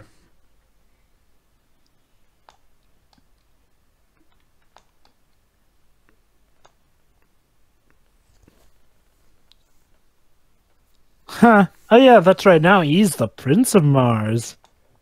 Yep. Again, just like in the novel. Yeah, from what I've been reading here, this is basically just the first novel put on screen. Again, maybe there were more details in the novel, but yeah, from what I'm reading here, this is pretty much just the novel. Oh, let's be on guard. We still got about 20 minutes left. I failed to realize how would they suddenly go in a completely different direction by this point. Trust me, I've seen projects do that. It ain't pretty.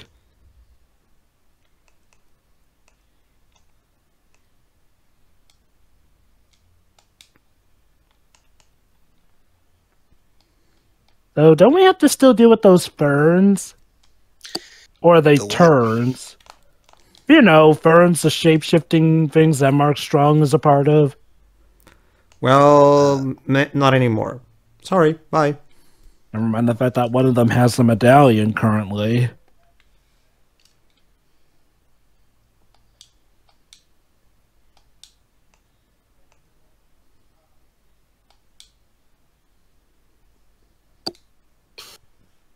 Oh!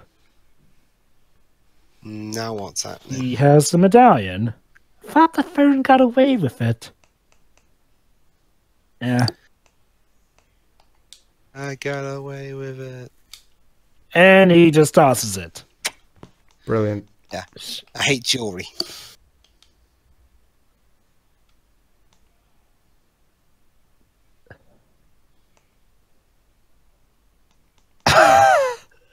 What do you think, Dwibs? Sorry, what was that? He said John Carter Mars sounds better, don't you think? Yeah, which is why they changed the title of the movie to just John Carter. Oh, whoops. Oh, and he sent him back. How nice of him. Did this happen in the book, Pedro? If I remember correctly, yes. Just check the synopsis just to be safe. I'm checking right now. In a desperate inside the planet's Carter uses. Oh, here you go. Winning for the and to live happily together for 9 years. Blah, blah, blah. However, the sudden breakdown of atmosphere plant that sustains the planet's warning air supply endangers all life on Barsoom. Snap! I guess the cavalryman died. Oh, never mind. I guess Jova was right, apparently. And look at that, the cavalryman. Oh no! Oh, okay, never mind. Jova, what? I might have missed this from the movie. So remind me again how he came back to Earth. One of the ferns sent him back. Okay, then this is I guess Jova called it. This is definitely a different ending from the book. Okay, what happens in the book is he and the princess lived together happily ever after for 9 years. However, the sudden breakdown of the atmosphere plant that sustains the planet's waning air supply endangers all life on Barsoom. In a desperate attempt to save the planet's inhabitants, Carter uses a secret telepathic code to enter the factory. Yeah. So apparently, throwing away his medallion was what caused this. Bringing an engineer along who can restore its functionality. Carter then succumbs to asphyxiation, only to awaken back on Earth, left to wonder what has become of Barsoom and his beloved. Maybe you shouldn't have thrown away the medallion, you idiots. So basically... So, wait, you know what this means? The novel actually explains how they're able to breathe on Mars, because there's apparently a special plant that allows them to breathe air. The movie didn't explain that. And apparently he has telepathic powers that were never brought up in the movie. Yes. So, So if I understood this correctly, Andrew Sitton's modus operandi with this adaptation was to take the novel and strip it out of anything that might be considered bizarre or silly, and just tell it completely straight. And apparently that included taking out certain things that we could have loved. Like, seriously, they take out the reason why they're able to breathe. And now apparently they made it so that he's actually transported to Earth, even though the original novel apparently didn't do that. Yep. Apparently he gets transported to Earth in the novel. It's just from a different means. See, from what I'm seeing here, Joe, apparently there's like a whole slew of 9 years of novels in between the marriage and him returning to Earth. So basically, Andrew's just skipping right to the end here. Wait. So what you're saying is like, this happened more so at the end of the book series, or No. It's more like, from what I'm seeing here, the first book already says what becomes of John Carter in the end, and then the following novels are what happens in the intervening 9 years while he's on Mars. Oh, and look, he died. Let me guess. Let me guess. Asphyxiation. Oh, they don't say it? Well, it's most likely asphyxiation, like in a novel. I'm gonna guess that he faked his... Okay, his body dies on Earth and his copy dies on Mars. So there you go. Wait, what copy? And Edgar Rice Burroughs is the key. Oh my god, I actually wrote all of this. So... What the fuck was I smoking? So yeah, basically, the key to reviving John Carter is freaking Edgar Rice Burroughs. You see, this is the kind of ridiculous I wanted. Yeah, I know. Where was more of this? Like, this is something that's new, and don't get me wrong. I mean, it does feel like a fanfic, but again, I think, Dweeb said it best. I think this movie should have taken the Twilight approach. Not by being bad, mind you, but by just running with the silliness and ramping it up a notch. Yeah.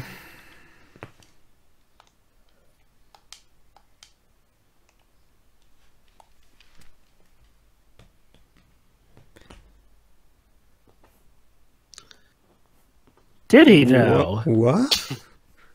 Pressing the letters in causes door. Oh no, but someone's got a knife. It's one of the ferns, isn't it? Oh, the grave is empty. And he got shot by John Carter. There he you go. faked his death, just as I thought. My own creation. So, wait. So is Edgar Rice Burroughs a copy of him? No. He's his nephew. So did this happen in the book too, Pedro? Or no? wait, what am I saying? Edgar Rice Burroughs wasn't in the book. No. No, this is all made up by well, everything involving the Edgar Rice Burroughs subplot is invented by Andrew. Okay, so let me guess. He's going to tell him his other stories, and that's what leads to the sequels. Maybe At least for the movie. Well, yeah. As far right now, we're on uncharted territory, so I don't know. As with the books, wait. So he lives and dies in the first book. How's he back in the sequels? Or are those telling what happened during those 9 years? I just said that earlier, Jova. You're gonna make me rich. I think you may have cut out during that point. Sorry. From what I'm saying, from what I'm seeing here, that seems to be the case because the second movie has John Carter here. Sorry, the second book.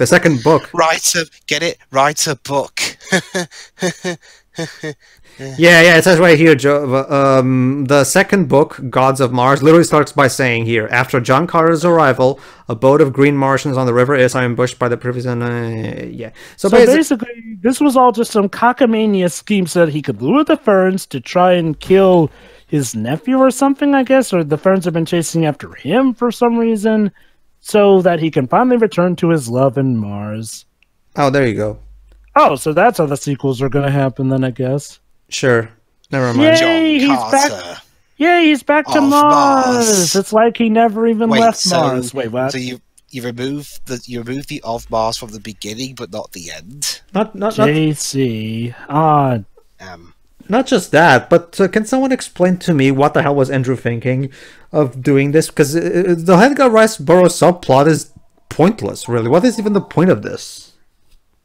It's funny. I mean, it's an interesting, nice touch here and there. But I'm guessing... it's kind of hilarious, you know, so basically Edgar Rice Burroughs he's a character in his own freaking book series. Well, they wouldn't be... Well, there have been authors who like to do that sometimes. I mean, every Tintin book has an Ergay cameo, but... I get what this means. Like, oh, this is actually funny, and okay, on paper, this could work. Except, what's weird is that they don't end... Oh, wait, never mind. He did tell him to write a book about it, so I guess there's that. And I guess that the sequels would be later when he comes back to Mars again, as per how it actually originally happened in the novel, and then tells him his other stories. And here it says, Carter uses a secret telepathic code to enter the factory, bringing an engineer along who can restore its functionality. Carter then succumbs to asphyxiation, only to awaken back on Earth, left to wonder what became of Barsoom and his beloved. So yeah, in the book, it just ends with him wondering what became of Barsoom and his beloved. Andrew completely changed the ending here. I guess he wanted to... I mean, even as a sequel hook, this feels weird. Like, my guess... need be? Okay, my guess is he didn't want to just end it with the marriage because he wanted to, because after that would be the sequels, but he didn't want to save him returning to Earth for the last film, because there's a lot of novels about this shit, so he wanted to still... The problem is that they have him go back to Mars in the end. It's like he never even left. Yeah, that's what I said, the whole Edgar Rice... This entire ending feels... what the fuck was he even thinking with this ending, really? Like, but he killed the Fern, or I forget how's it pronounced. I mean, if you're already changing the ending of the book, might as well just leave with an happily ever after ending of them getting married, and then you could do the other movies from there. The God of Mars. So I failed to realize what was the point of this. So, that was John Carter of Mars, or not of Mars, whatever. Is there an after-credits scene, dare I ask? No. And can you imagine people even sticking around to see if there was an after-credits scene? I actually thought we were much further away from the end of the movie because of how much of the time bar is left. The credits are really this long, huh? This movie, okay.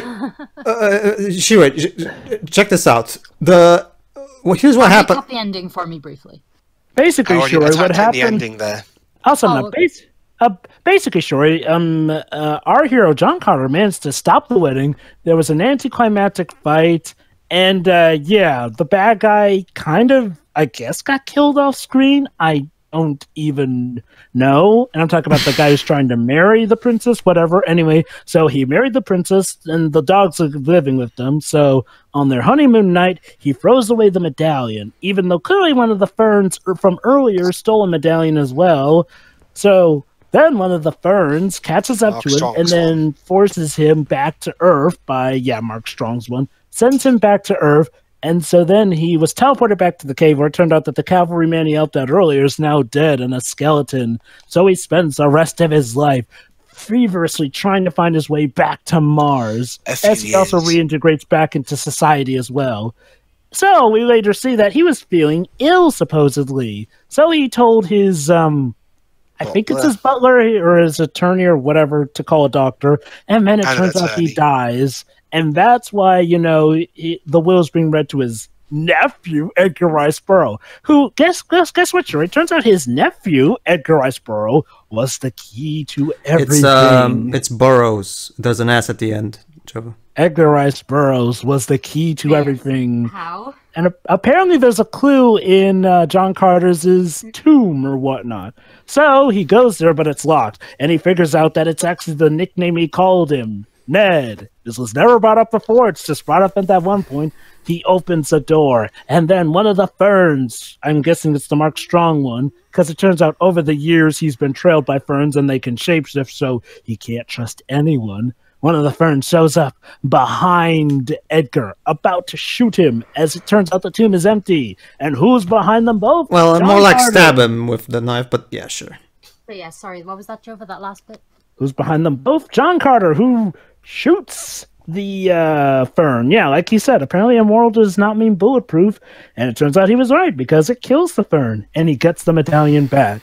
And so he goes back to his tomb, and then Ned asks him, what should I do? He says, write a book. And then he goes back to Mars. It's like he never even left. Mm-hmm. Oh, by the way, sure, there was a funny line where he said, John Carter of Earth. No, John Carter on Mars sounds better. He was talking to the dog during that scene. Yeah. And here's an interesting thing, Shiro. You're probably wondering, oh, come on, where could they go from here? Well, the first book, the second book, The Gods of Mars, starts already in a more interesting way. Basically, Shiro, after John Carter marries, apparently a boat of green. Here's what happens: a boat of green Martians on the river is ambushed by the up until this point unknown plant men. Okay. The lone survivor is the Metarex. Yeah. Sure, why not? So basically, Carter and Tarsarchus rescued Fuvia, a slave girl, in an attempt to escape, capitalizing on the confusion. Blah, blah, blah. Yeah. So basically, we have to deal with plant men in the second book. Great. Oh, guess what, Jory? The original novel actually explains how everyone's able to breathe on Mars. Apparently, there's this plant that actually provides the necessary oxygen. It also explains that John Carter has some special telepathic powers. And get this, apparently it's with the end that Stanton actually veered off from adapting the book straight, since the ending's actually quite different. So, shall we wrap this up then? I'm getting sick of this terminology crap. Yeah, I if I had known we were that close to the end, I would have stuck around, but I really needed that coffee. Sure, you gotta credit everyone who was involved with this movie. I'm sure they all look back on this. Okay. Allow me, since I'm actually more and I'm more knowledgeable about the book myself. Okay. Silly Edgar Rice Burroughs subplot that had nothing to do with anything aside. I will commend Andrew Stanton for at the very least sticking to the outline of the novel, pretty much almost verbatim. The problem is that, like the ending was heavily changed for reasons that don't really make much sense. And it does feel a lot like the movie, like Jova said, the movie takes itself a bit too seriously. It probably, if Andrew would have injected, yes, it's true, the novel was also taking itself seriously, but the problem is that, this kind of material. Oh, special thank you to the British Film Commission. Oh, nice. Welcome. We're so sorry. Anyway, basically, I understand what you were trying to do here. for the most part at least. But yeah, it didn't work. Like this particular, it's like I said various times before, the Edgar Rice Burroughs stories really need to be updated in order for them to work nowadays. You can't sticking verbatim to how the book was doesn't quite do it. The characters are shallow, the plot is just generic princess political stuff, and even the political stuff. Oh yeah, there was a princess story in this. The princess story is generic. The political stuff is boring, just like in Jupiter Ascending. Again, this movie feels a lot like a prequel to Jupiter Ascending. Like, this is Mars Ascending. From now on, this movie shall be called Mars Ascending. It's just as boring, yeah. Oh yeah, where were you? Anyway, yeah. That's about it. It's a crap movie, and from what I'm seeing here, the novel was pretty much the exact same stuff outside of that weird ass ending. So yeah, it's not good. Jova. This is a movie that was clearly made to set things up for the more crazy stuff going around. And you know what? I get it.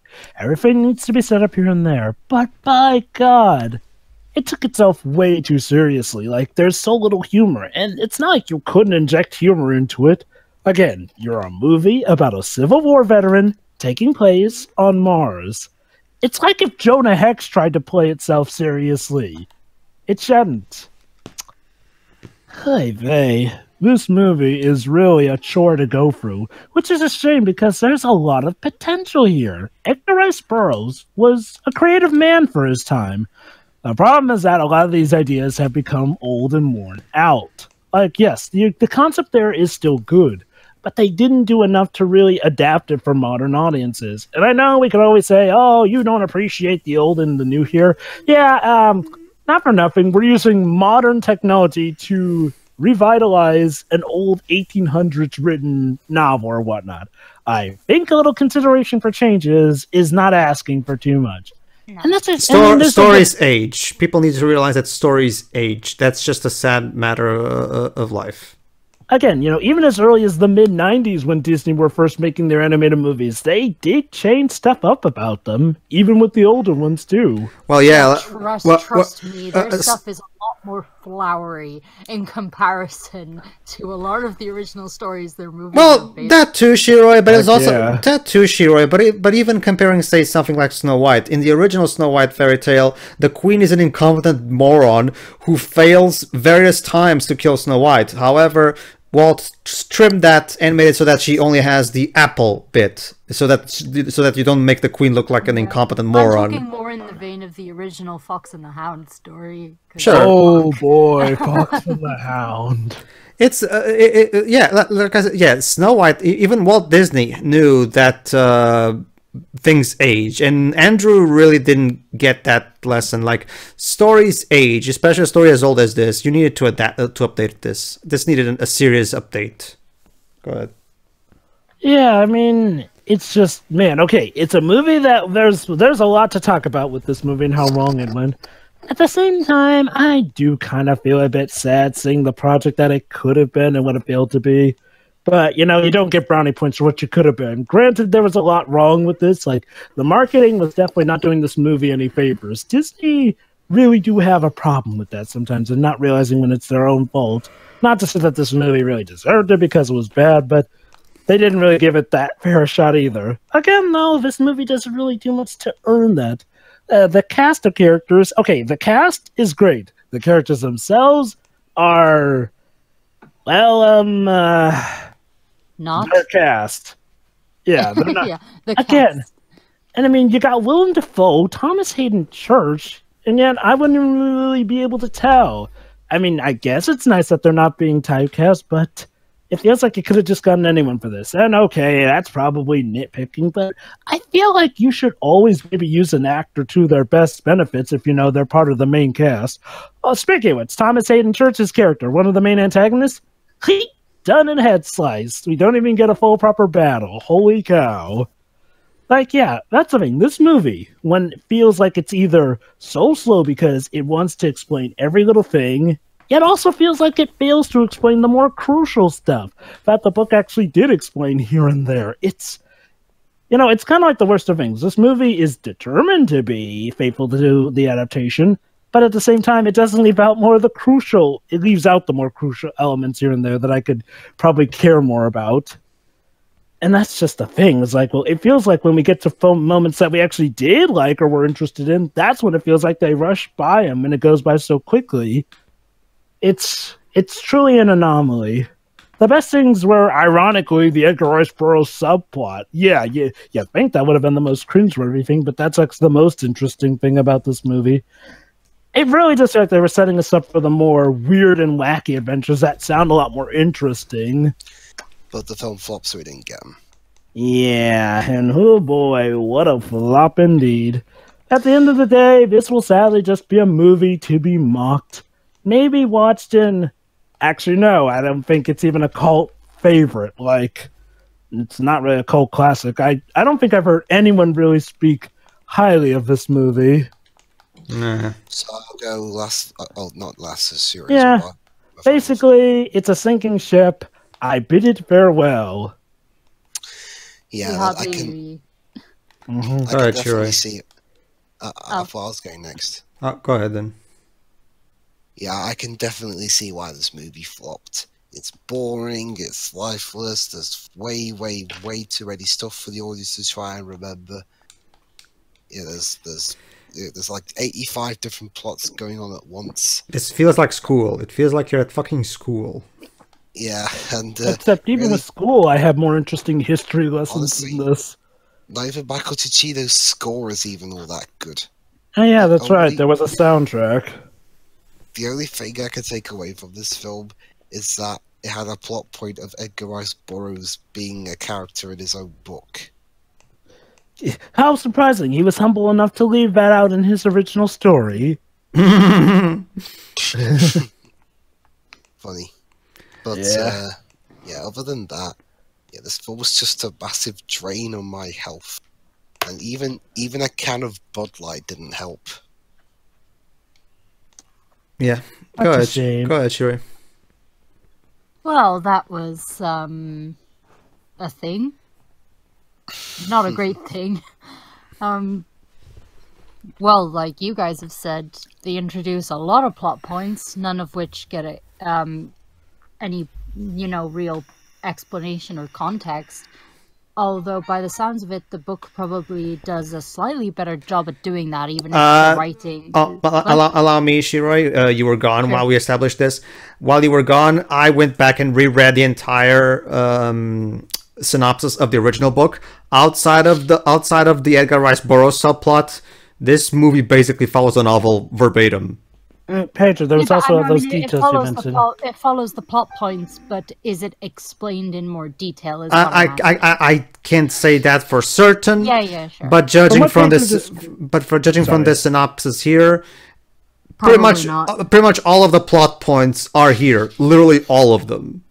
Although from what you read, it sounds like they actually explain more details that would have been helpful to know in this movie. Yeah, like the plant and the plant, the telepathy powers, some of them more... Apparently, there's possibly a race of alien that may have been cut out of this, unless it's the actual enemies we're thinking of.